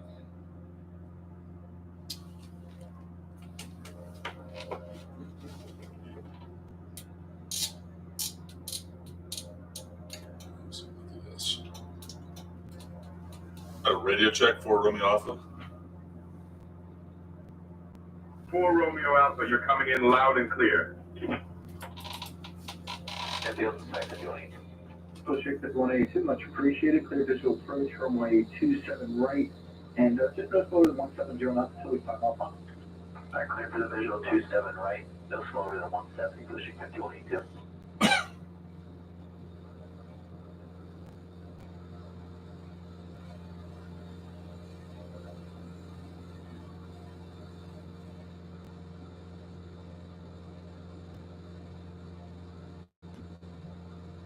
Romeo Alpha, contact Cleveland approach on 119.85. Cleveland approach. Cleveland approach on 119.85 for Romeo Alpha. Cleveland approach, Cherokee 214 Romeo Alpha is with you at 6,000. November 214 Romeo Alpha, Cleveland departure. Good evening, Eagle altimeter 29.902. Eagle altimeter 29.902 for Romeo Alpha.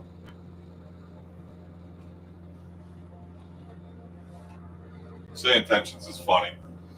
It's if you guys aren't familiar, if anyone's watching, it's a AI ATC platform. And I mean, it's really pretty brilliant. They've only been out for maybe a little over a year now, definitely under 2. But they've come a very, very long way from where they were a year ago. However, they still just have really funny quirks like that. November 214 Romeo Alpha. You know, it just sounds funny. I prefer Pilot Edge, which is live ATC with controllers that really know their shit. But Say Intentions is cool because you can fly anywhere in the world with it, and at any time of the day. Pilot Edge is only staffed. I mean, they're staffed a lot, like 363 days a year, from like 8 a.m. to I want to say 11 p.m. Yeah, 8 a.m. to 11 p.m. West Coast time. So like where I live, that's like 11 a.m. to 2 a.m. So it's great. I mean, I can use it pretty much any time of the day unless I want to do an early morning flight before my kids get up. But you can only fly in the western part of the United States with Pilot Edge. So if you want to fly anywhere else or you want to fly in the morning, then I use Say Intentions. But I prefer Pilot Edge. Much more realistic and immersive.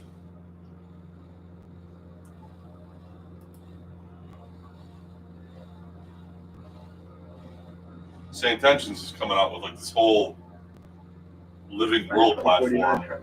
340. St. Intentions is coming out with this whole Living World platform, I believe this week on the 15th, but only for Microsoft Flight Simulator, which blows. I don't know if they have plans to do it for X-Plane or not.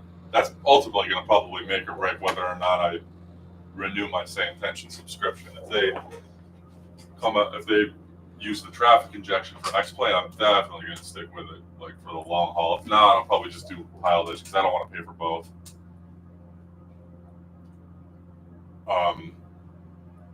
But basically, they're going to have AI traffic that's going to be like vector, and you're going to see the traffic, like runway instructions or taxi instructions. It's like a whole living world, which is really freaking amazing. Brian and the guys over at St. Intentions are truly brilliant. Just wish they'd come out with everything on X-Plane. They deprioritize it because they have such a small X-Plane user base. But I mean, they still charge the same, so it's kind of like, like, if we're not getting everything that Microsoft Flight Simulator is, why are we paying the same? I don't know. It is what it is.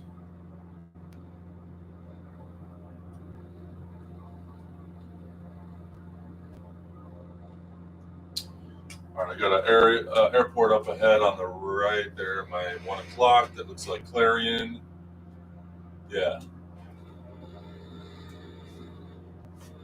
Better get that radio back on. 2489, clear digital approach runway 27 right. Just keep your speed up as long as practical, please. Still at least at 5 miles an hour. 27 right, keep the speed up, clear digital, American 149.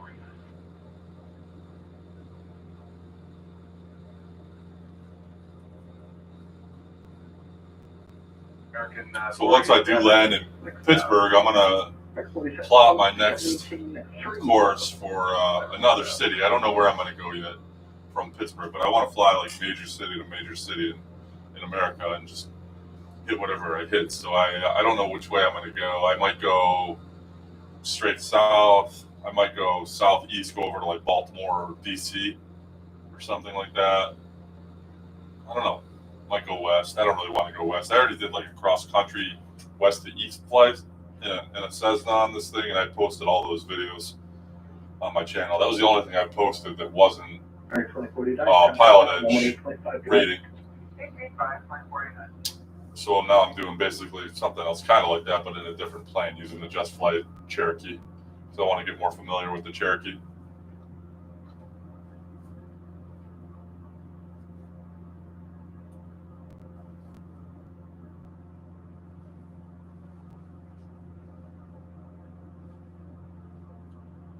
All right. 15 miles to Clarion, Pennsylvania. About 8 minutes.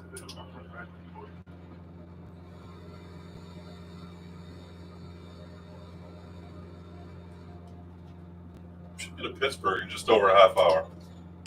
The sun should be all the way down by then. Should be a pretty beautiful descent into Pittsburgh. 00 down to 2100. So like I said, the Allegheny County Airport, from looking at a map, I didn't really look too carefully. I just looked at the population densities. It looks like it's like pretty close to like that. Oh, hit a bump.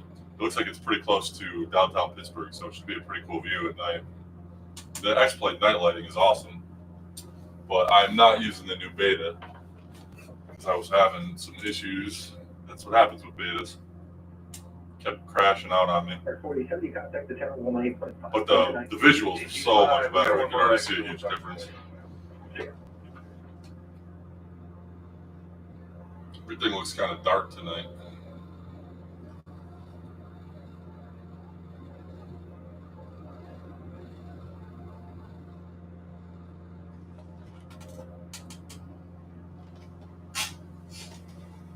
American question 14, send to 5.4 for 4,000. Okay, 14, approach, number 3053.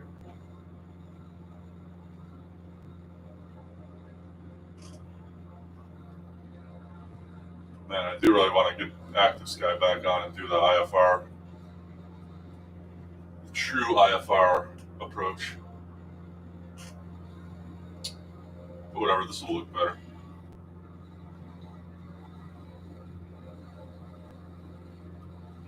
Nah, you know what? Screw it, let's do it. I'm going active sky. 3053 to 785,000. Here we go. 3053, lead 65000. Logging into active sky right now. Watch this. If I start icing up and the plane dips, I'll shut it off. But because that's what was happening. That's why I had to deactivate it. I was icing.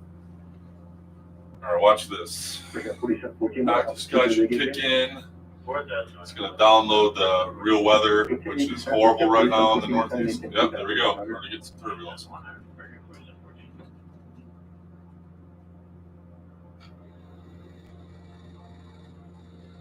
But if I ice again, I'm gonna kill it. What's the temp? I don't even know what the temp is right here. I can't see the temperature gauge. Oh, good. We can check active sky. Hold on. All right. Oh, no clouds reported actually. Okay, visibility 10 plus. So it looks like I flew out of the cloud cover. Temperature is 4 degrees Celsius on the ground, but I'm 6,000 feet up, so I'm probably in freezing conditions right now. But you can already see the difference. I don't know if you can see it on the cameras because it's so dark, but I'm getting tossed around a little more now. That's why I love active sky. The weather effects are so much more realistic. Reading the METAR and then applying it to all the different altitudes and layers. The flight just got a whole lot bumpier.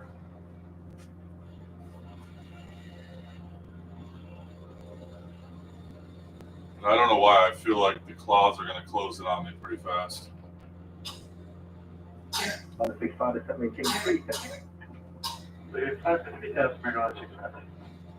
Maybe not.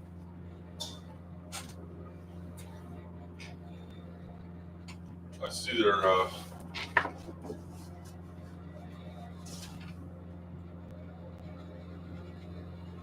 4 Romeo Alpha, expect the ILS runway 28 approach into Allegheny. All right, I'll expect the ILS 28 approach into Allegheny. Thank you for that. 4 Romeo Alpha. Load that approach in.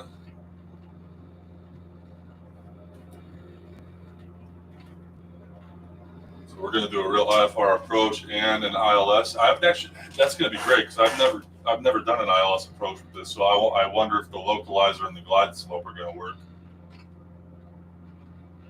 or if I'll have to fly it in manually.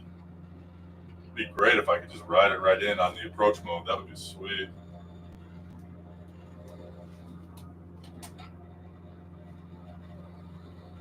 Vertical navigation is unavailable. Upcoming flight plan lag not supported. No biggie. All right. Big Clarion in 5 miles. That's Clarion right in front of me, but I'm getting tossed around. And from there to Grace.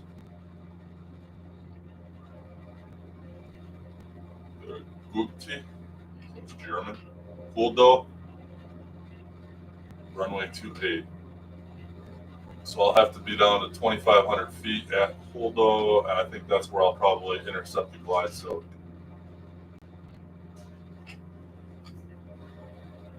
And then I go mist, climb out 14 miles, about 3,000 feet. Okay. Sweet, it should be fun. I'm excited to see whether or not this works.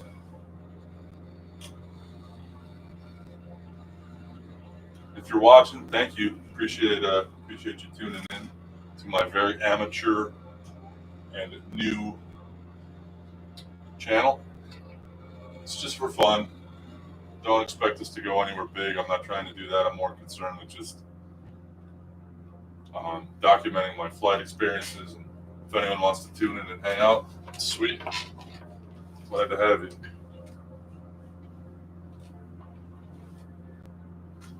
No big deal.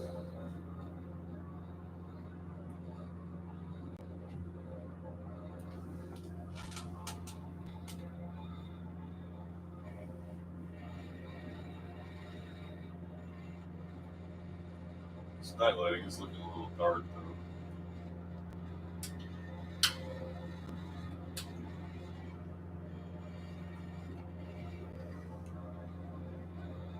All right, let's get an exterior view. I'm gonna do a still shot here.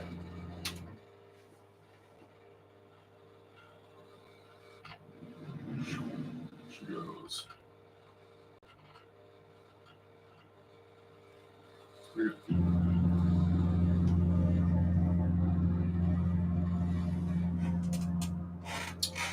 I gotta say though, it's looking a little darker, so I'm watching this on my phone just to make sure the stream is working, and the night lighting looks a lot darker than it does in person. I'm wondering if like my panel lights or the GPS lights are drowning the exterior lights out a little bit.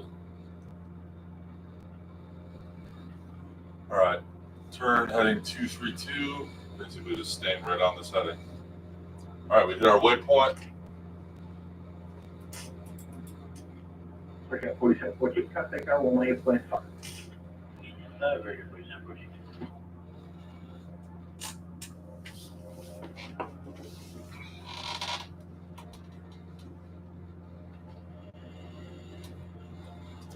Start looking at my pre-descent.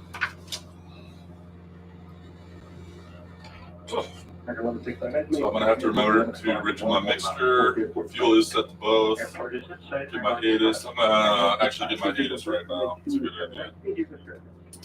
Quit visual 27 right speed or discretion.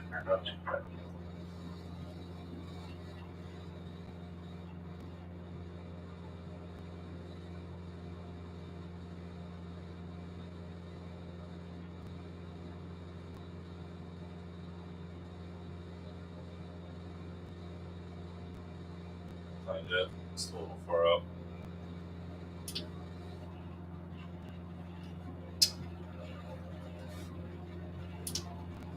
American 1165, contact our 118.5. 85, American 1165, song.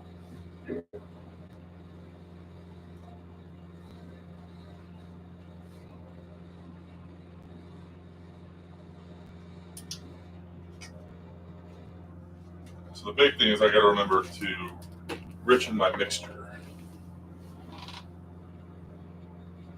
before I start this descent into Pittsburgh. American 452, you're flying northbound, correct? It's 360 on that. Also known as Pittsburgh. Okay, just want to make sure the signals are different. It's got that reputation. I don't know. I didn't. Oh.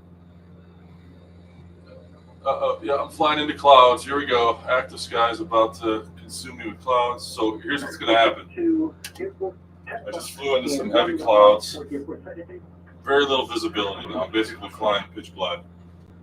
If for any reason my plane starts to ice up, I'm going to disable active sky because that's what happened when I departed out of Rochester. Flew out at like 1 degree Celsius with cloud cover overcasted like under 3,000 feet.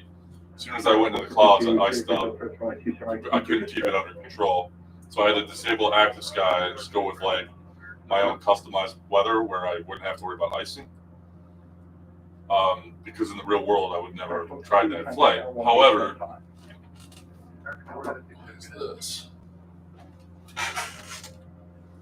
However, if that happens here, I'm going to disable it again because I don't want to crash after all this. But I would like to see Pittsburgh when I descend. Yeah. But if you're watching, hello. Thanks for tuning in. Let me know where you're watching from. I'm always fascinated to know where people are watching. And chat.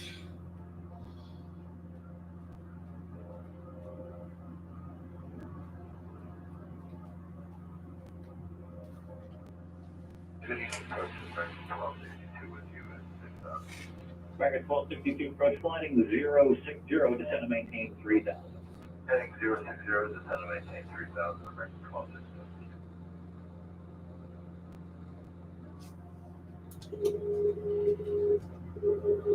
American 1201, contact tower 118.5.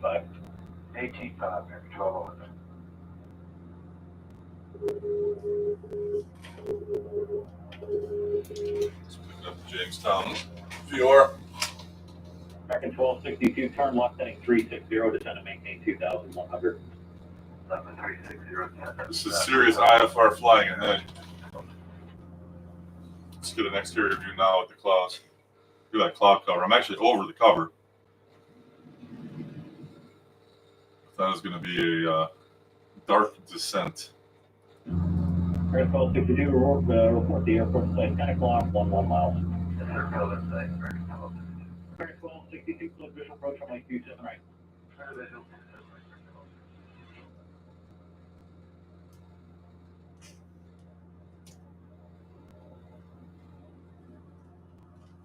All right, so right now I'm flying over, what's that?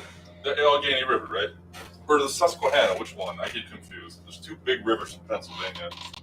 Well, not just two, and then the Delaware as well, but I think this is the Allegheny River I'm flying over.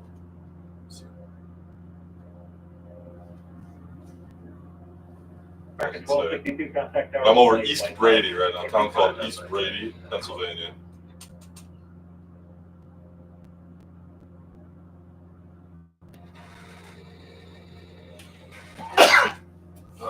Excuse me. And coming up out of a town called Petrolia.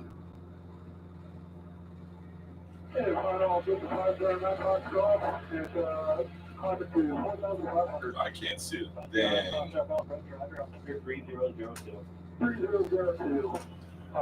Traffic global. Oh, I gotta enable my TCAS on. Something else I forgot to do. South City, 52 approach, descend and maintain 4,000, fly heading 130. I disabled TCAS for pilot edge. So it overrides pilot edge's TCAS, and when I'm flying on pilot edge, I want their TCAS running so the controllers can warn me of traffic inbound and I get those notifications. I just always forget to reset here. South City, 52 advise airport inside. All right, 5 minutes to grace, and then I'm going to start my. I got to get vectors. South City, 52 close visual approach from Lake 27 right. Romeo Alpha, descend and maintain 3500, turn left heading 195 vectors for the ILS runway 28 approach. Did it say turn left heading 195? Send 3500 feet, turn left heading 195 vectors for the 28 approach for Romeo Alpha. All right, here we go. Now the fun part. Now I'm gonna mixture is rich. He did say 195, right? Did anyone else catch that? All right, down to 3,500.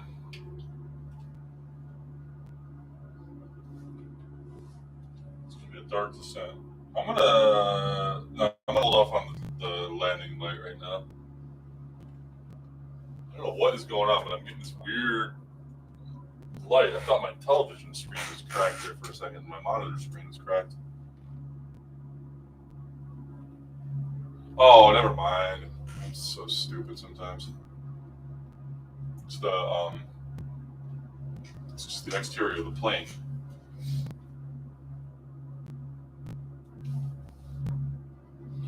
All right, down to 3,500. Here we go. Into Pittsburgh. Passing 55. Final American 2528, level 3000. American 2528 approach, flying 030, descend and maintain 3,000. All right, they're going to vector me in. 030, What is the... 2528. I gotta get the localizer for...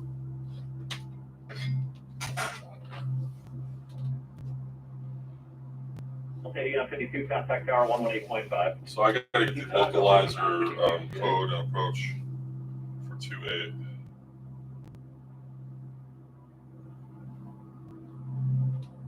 American 2528, descend and maintain 2,100. 2100, American 2528. Approach. ILS 2A, here we go. All right, so I'm gonna pull up the chart. Here's the approach plate for ILS 2A. I don't know if you can see that or not on the stream. I'm gonna study this for a second. So when I get to Gupti, I'm gonna be at 3,000 feet. Hold though is 2,500. That's where I intercept the ILS, which is the localizer will be on 1091. 360. Left heading 360, American 2528. Throw that in now. 2528, advise the airport at site 10 o'clock, 10 miles. Inside American 2528. American 2528, clear visual approach runway 27 right. Clear for the visual 27 right, American 2528. Cool. All right, passing 4,800 for 35.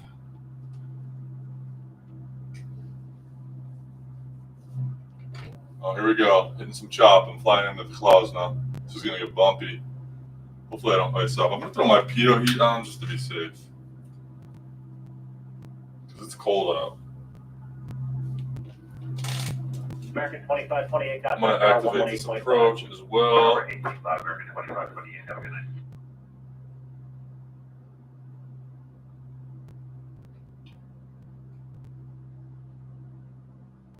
Okay, I got that set to nav for the localizer. All right, we are descending into the clouds. Here we go. American 1989 with you at 4,500. American 1989, approach descend and maintain 4,000. Descend to 4,000, 1989.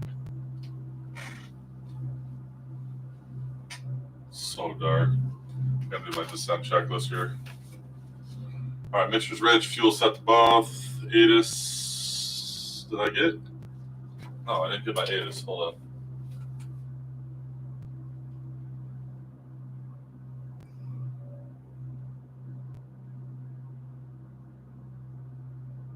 Speed 71, contact tower 118.5. Target. What the hell is this airport, man?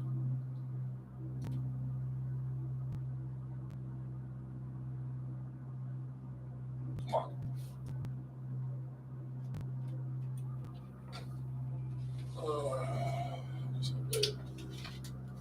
They'll give me the altimeter. It's IFR. So I'll get ATIS. Who gives a shit?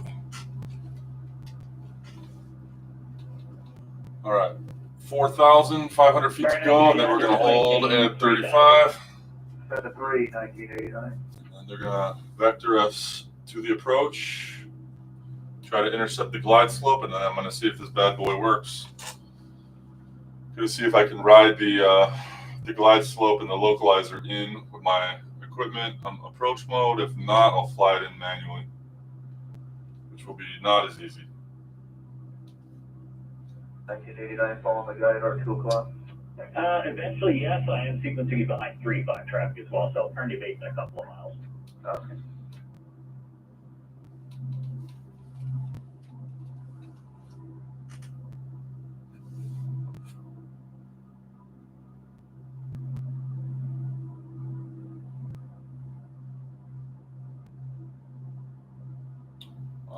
Okay, coming up on 3,500 feet. This is the fun part. This is when you tell everyone to buckle up. 180 heading. It's gonna be bumpy. So right now I'm at 3,500 feet in the middle of a big cloud cover, descending into Pittsburgh in this. I can't see a damn thing. In this Piper, just like Piper Warrior. Maintain 2,100. And I'm at 3,500. They're going to vector me right to the ILS for runway 28. American 1989, advise the airport in sight 2 o'clock and about 11 miles. Airport is in sight, 1989. American 1989, clear visual approach runway 27 right at Denver Airlines 35 for arrival. Clear visual 27 right, American 1989. ATC. I'm getting a little slow too. American 1989, contact tower So let me check. 1989. ATC. I gotta get my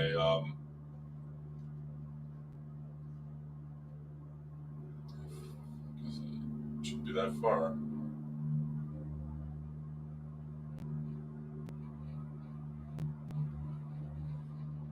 There we go. Okay, all right, so I want to get my ATIS.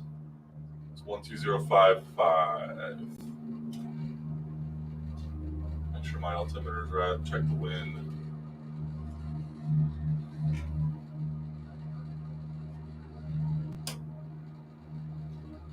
not getting it.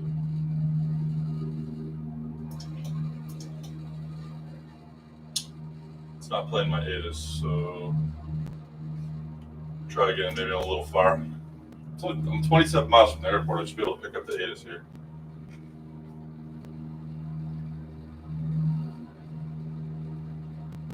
Big thing whether or not my approach mode will work on my autopilot.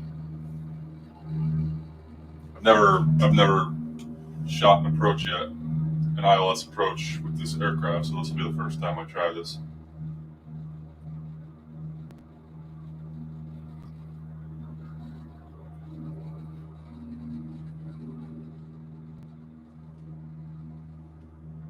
For Romeo Alpha, proceed direct holdo. Descend and maintain 2500 until established on the localizer. Cleared for the ILS runway 28 approach. Proceed direct holdo until I intercept the ILS for runway 28, cleared for the ILS approach for Romeo Alpha.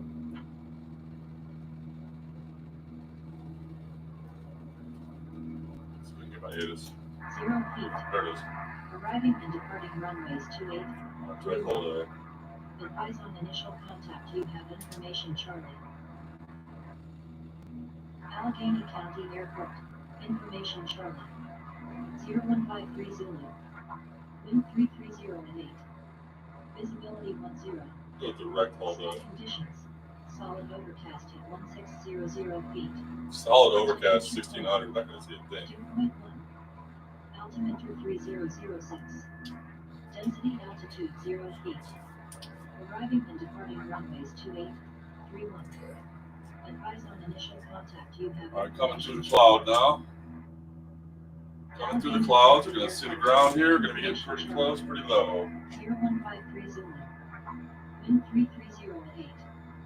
Visibility 10. Slow down. Sky conditions. Solid overcast at 1600. Solid overcast at 1600 feet. 2.4. I'm not gonna see much. There we go. Coming through the clouds. Density altitude 0 feet. Arriving and departing runways 28, 31. Advise on initial contact. You have information, Charlie. Charlie is the ATIS. Allegheny County Airport. Charlie.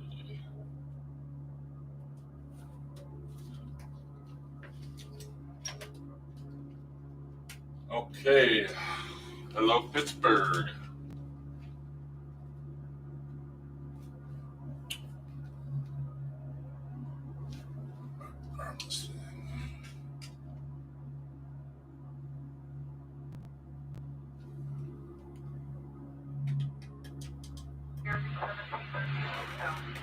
American 1738 approach, turn right heading 060, descend and maintain 4000. 060, 4000. I'll make sure I've got the localizer tuned. I do. All right, so basically I'm going to fly this heading until this needle comes alive and then hits in the center. It's got a glide slope and a localizer. I can ride that cross right into the runway just in case, because it sounds like it's overcast at 1600 feet at the airport, even though I'm at 2500 right now and I'm not flying in the clouds. I might be entering some soup again. 5182, turn right heading 180. Right there, 180. Let's see how it goes. Airport is, I still have a ways to go though. I mean, I'm still 20 miles from the waypoint. So they're vectoring me in late, or early, I should say. But that's okay. I'm going to pick up that airspeed here.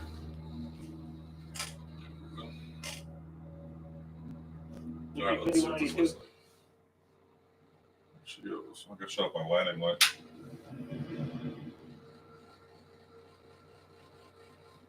Sweet. 6182, contact tower 118.5. North Tower, stable shooting 180. I gotta watch my heading going direct to Holdo right now. I should be there in 10 minutes. So I'll intercept the ILS in 10 minutes. Make a hard right turn. Just ride that glide slope right down to the runway. And if it's overcast at 1600 feet, that's above approach minimums. What is the airport elevation? Visual first runway 27 right, maintain 178 or greater to sun on. 170 greater. So 1600 feet overcast would mean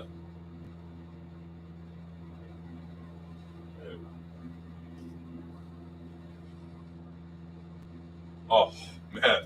Airport elevation's 1252, so that's about 300 feet off the ground. So if that is the case, I think that's okay, but I'm very close to the minimums. This is going to be a dangerous landing. That's 300 feet AGL, 350. If it is overcast at 1600, like the ATIS is saying, which it should be, because the sand tensions ATIS is linked up with active sky. So they're probably right. So I'm probably going to fly right back into a thick cloud layer here before I get to the ILS approach. Should be fun.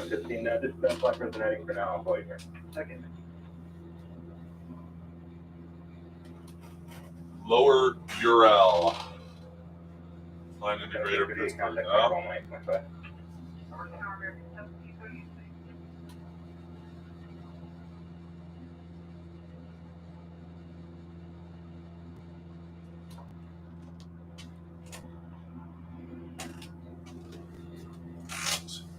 Water. Oh, got a bump. So I'm at 2,500 feet right now, MSL. It's pretty low. I mean, they got me flying low out here, especially because surrounding Pittsburgh, there's a lot of hills.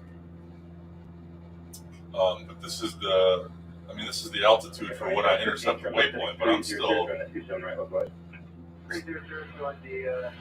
How far am I? Still 14 miles from my waypoint, and I'm wondering if that's Allegheny County Airport right here. That might be it. I think it is. Eyes on the airport. Funny thing with active sky though is it re-downloads the weather every 10 minutes. So right now it's clear, and then what could happen is I could just get like swallowed up by clouds that get injected. Either way, I should be okay. It's just 1600 AGL or 300 AGL 350 on an overcast cloud layer is crazy. I'm gonna be taking it pretty low. Not safe. Probably not something you want to do in the real world. EPS 219 heavy. But this is good practice.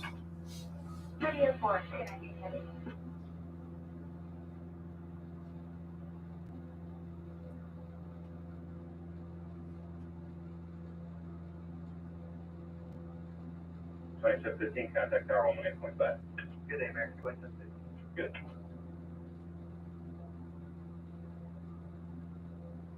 I am cleared for the ILS approach. So I got my ATIS. One more time. Solid overcast at 1400 feet. 1400. Temperature 4. Dew point 1. This is information Delta. Altimeter 3007. Density altitude 0 feet. Arriving and departing runways 28, 31. Advise on initial contact. You have information Delta. Oh man, the cloud layer got even lower. Allegheny County Airport. Information Delta. 0153 Zulu. Wind 330 at 8. Visibility 10. Sky conditions. Solid overcast at 1400 feet. Solid overcast 1400. Hold on. Dew point If 1. that's the case, I mean, I Altimeter don't think I can make 3000. this landing. Density altitude 0 feet. 150 AGL is definitely below minimums. 31. Advise on initial contact. You have information. 148 AGL. I'm gonna just fly in and see what it looks like. Allegheny County Airport. Information Delta. Because I can see the airport. 0153 Zulu. Wind 330 at 8. Visibility 10. Sky conditions. Solid overcast at 1400 feet. Temperature 4. Dew point 1. Altimeter 3007. Density altitude 0 feet. Arriving and departing runway. I can see Pittsburgh International over here. I mean, technically, this is an IFR ILS approach. sir. So I'm just going to go for it. Like, I'm not going to divert my flight here. There's not even that many airports around Pittsburgh anyway. They're all like where I'm going. So I don't think there is an airport around here I can land at. 219 Heavy, descend and maintain 2100. Descent 2100, UPS 219 Heavy.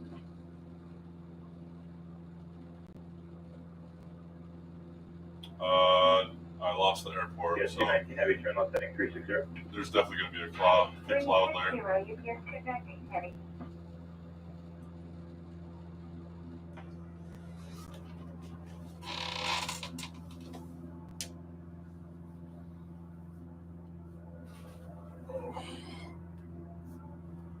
UPS 219 Heavy, turn left heading 300, join the 27 right left bus. Heading 300 and so what was your? I'm sorry, join the 27 right final approach course. And the 27 right final approach course, UPS 219 Heavy. I'm going to get their tower frequency set now too, because I know that's coming. Rochester 5358 So better to not have to tune in. I'm only 7 miles from the airport. Yeah, it's right there. I think we're going to be all right. I think the cloud layer is not accurate. Tower's on 1211.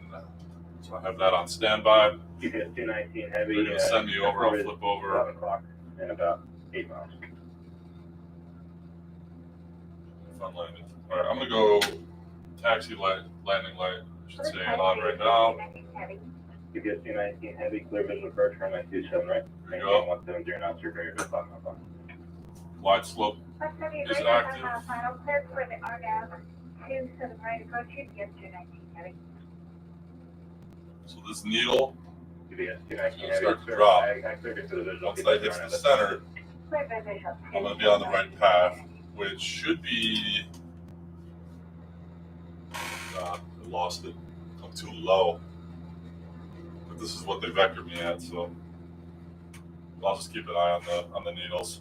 Basically, it's going to make a cross, and I just want to stay in the cross and fly that right into the runway. But I can see I wasn't 4 planning. Romeo Alpha, contact Allegheny Tower on 121.1. Over to Allegheny on 1211 for Romeo Alpha. Have a good night.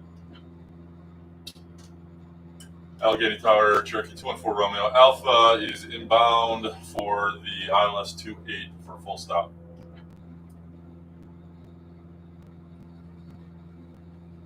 For Romeo Alpha, cleared for the ILS runway 28 approach into Allegheny County Airport. There we go. 4 Clear for the ILS 28 approach for Romeo Alpha.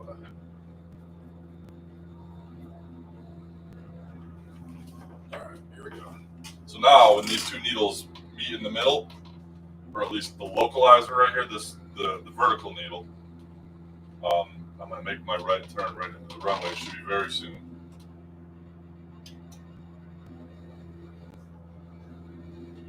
And I want to see if the plane can fly itself. The glide slope's coming down, so here we go. It's going to be any second now. No?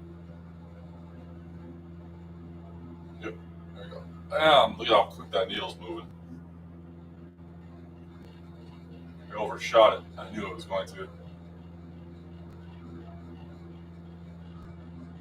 It's all right. Localizer's coming down. I don't know if you can see the horizontal one. Oh man, I overshot that by a mile. All right, let's get some flaps going. I gotta slow down.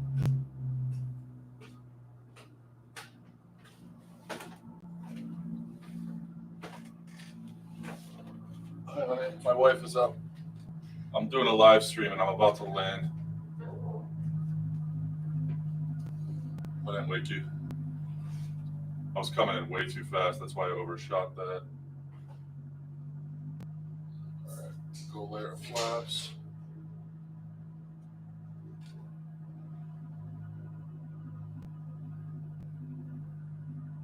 All right, I don't know if you can see that, but out of the side here, you can catch the airport. I overshot that by a good mile and a half. Move. Oh boy, it's choppy. My FPS is getting really choppy right now. Stuttering.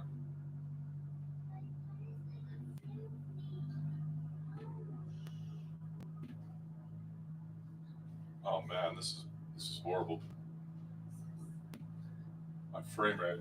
hope this doesn't crash like after this whole flight. All right, there we go. Lining up. Next layer of flaps. Proceed on course to Indiana for 670. Baron 67 Sierra, direct to Indiana, approved. Proceed on course. So that clearly the ATIS was correct. Oh man, I'm getting like so bad. Stuttering is so bad right now. What's going on?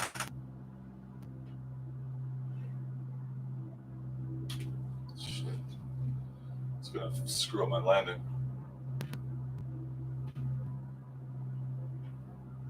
I think I'm getting there we go. That feels like it smoothed out a little bit.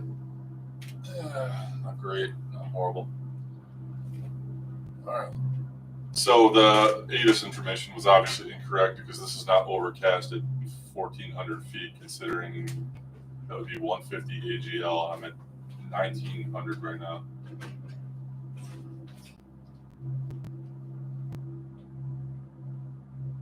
For Romeo Alpha, contact Allegheny Tower on 121.1. Allegheny Tower on 1211 for Romeo Alpha. Whoops. Allegheny Tower, Cherokee 214 Romeo Alpha is on short final for full stop, runway 28 on the ILS. For Romeo Alpha, winds 340 at 8. Runway 28, clear to land. Clear to land, runway 28 for Romeo Alpha. November 214 Romeo Alpha, Allegheny Tower, landing clearance canceled. Execute missed approach procedure. Contact departure on 119.35. Wait, what? Why did you just clear me to land? I'm gonna ignore that. Probably gonna get in trouble, but they cleared me to land and I'm good. Would be good to practice in a missed approach though. Oops. For Romeo Alpha, turn right heading 090 vectors for the ILS runway 28 approach. Say again, last for Romeo Alpha. I'm gonna run the missed approach. It'd be good practice. For Romeo Alpha, winds 340 at 8. Runway 28, clear to land. Caution bird activity. This is the thing that bothers me about say intentions. Cherokee 214 Romeo Alpha, you is executing a mixed approach. For Romeo Alpha, landing clearance canceled. Execute missed approach procedure. All right. Procedure. Approach.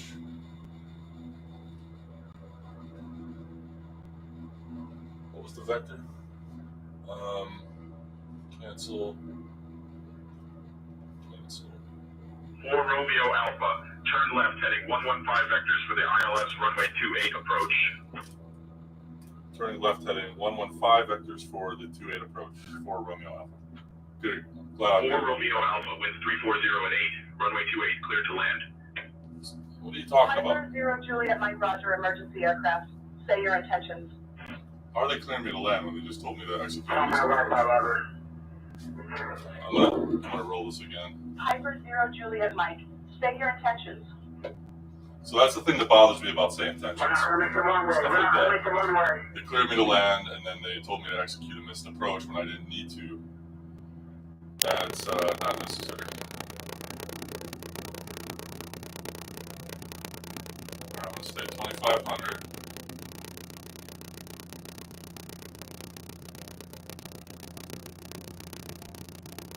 Oh man, frame rate's horrible right now. The stutters are brutal.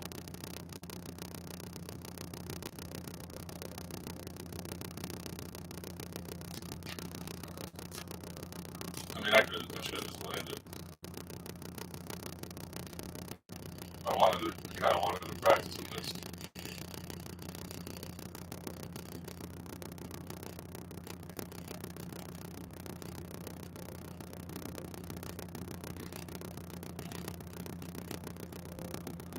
So with say intentions, it's like, now do I have to go on there and ask them for the vectors? Because who knows what they're going to do. So I'm going to do that. Allegheny Tower, Cherokee 214 Romeo Alpha requesting vectors for the ILS 28 approach.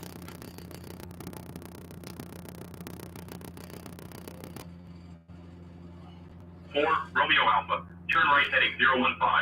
Vectors for the ILS runway 28 approach. 015.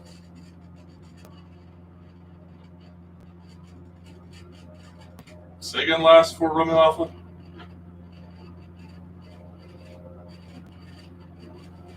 4 Romeo Alpha. Turn right heading 015. Vectors for the ILS runway 28 approach.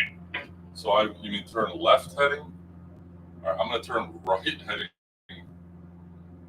That's basically, I'm just going to be doing a big circle. All right, I'm done with saying intentions. I'm just landing this thing. I'm going to line it up myself. It's ridiculous. They're vectoring me. They're telling me to make a right turn when I'm like 10 degrees off from that heading. So basically, they want me to do a 360. So clearly, state intentions still have some work to do. They should have never canceled my approach. I did contact the tower late, and I think that's what happened. Is they never got to. Oh my God, this frame rate is so bad right now. All right, I'm gonna do one more thing too because it's too choppy. I can't land it like this. Watch this. So I'm gonna free up my graphics settings a little bit, bring the world objects density down, and the vegetation. Restart. This is gonna take probably a good minute, so it'll give me time to reset for this landing. So yeah, that's the problem with saying intentions though. Monsoon 77 Alpha Golf. Contact departure. That is the problem. Allegheny Tower, contacting departure on 119.35, 77 Alpha Golf. Runway 28, clear for takeoff, 67 Sierra.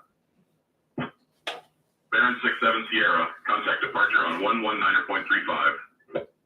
So I think what I'll do now, once this reloads, I am not going to ask for vectors. I'm just going to say intentions because they can't compute like they don't always see like the big picture. So right now they're just vectoring me to an approach like in a 360, which wouldn't make any sense. So I'm going to just intercept the ILS myself. What I should do is actually, let's see if this helps my frame rates. There we go. That's what out.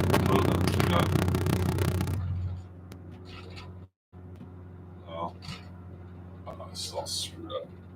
I should have just landed it. Why didn't I do that? All right, I'm going to go intercept the ILS.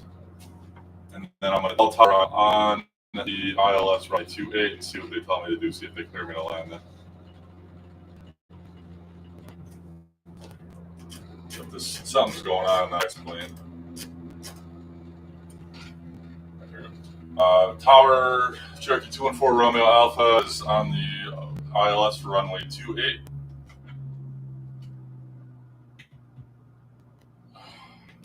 Four Romeo Alpha, wind 3408, runway 28, clear land. Clear to land, runway 28 for Romeo Alpha. God, these stutters are killing me though. How am I supposed to land it like this? This is 4 Romeo Alpha, roger. See, like that, like, God. Just clear to land it. I already set it back, so I would say roger.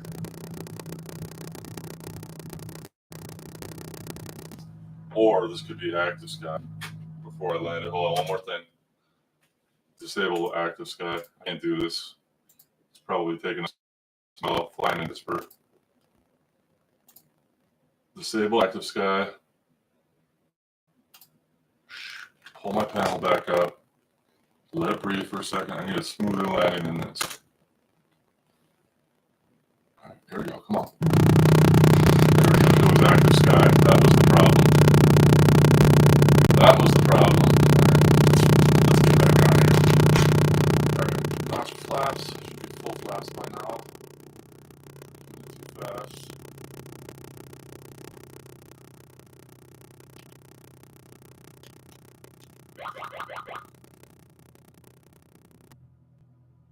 Oh, maybe not. It's just this airspace.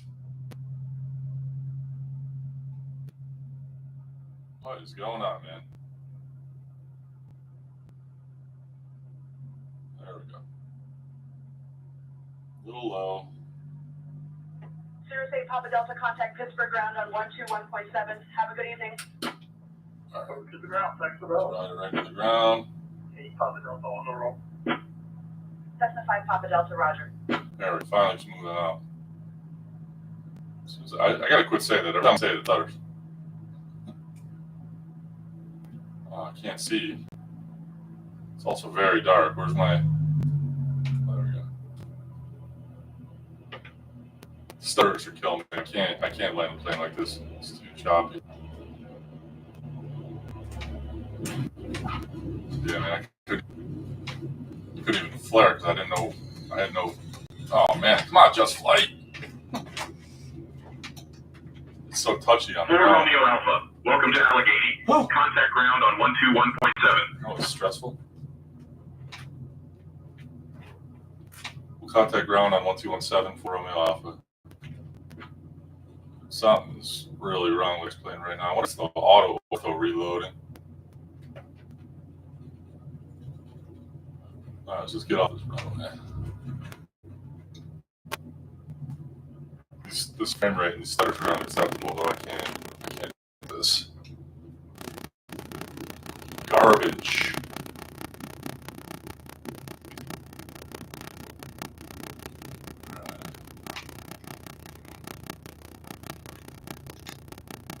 Allegheny ground, Cherokee 2 and 4, Romeo Alpha is clear of 28 at Alpha 3, taxi to transient.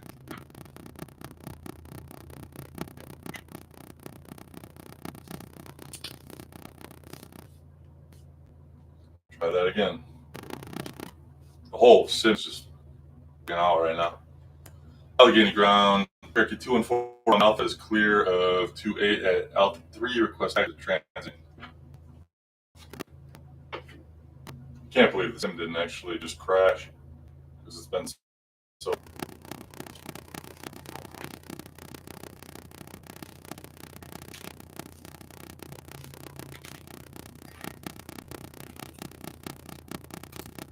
Hello. Said 1217, right? Let's get it out. Allegheny ground, Cherokee 214, Romeo Alpha, clear of runway 28 at Alpha 3, request taxi, transient parking.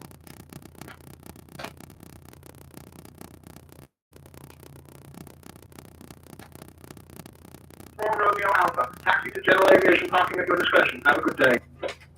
Taxi to park my discretion for Romeo Alpha. Good night. All right, this has been a horrible approach, descent, land. Romeo Alpha, taxi to parking at your discretion. Good evening. I know. Why is he reading back my readback? Another same tension bug. All right, where are we gonna put it? I'm just gonna put it here because I shut this in. I'm gonna kill auto ortho, reload it. See if that fixes the problem. Something tells me that's what the issue is. I think it's the auto ortho reloaded. Because I shouldn't be getting, like, I fly into like LA, and that never happens. There's no way I should be getting this in Pittsburgh. Can you give me a progressive taxi?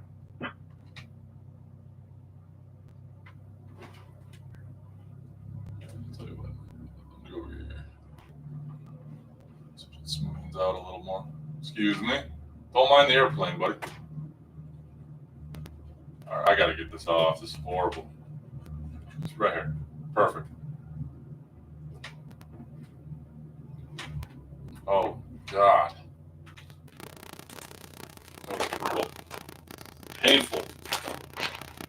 Couldn't land like that. Like I had no idea like where the flare was. Information Quebec is now current altimeter 300. Jesus.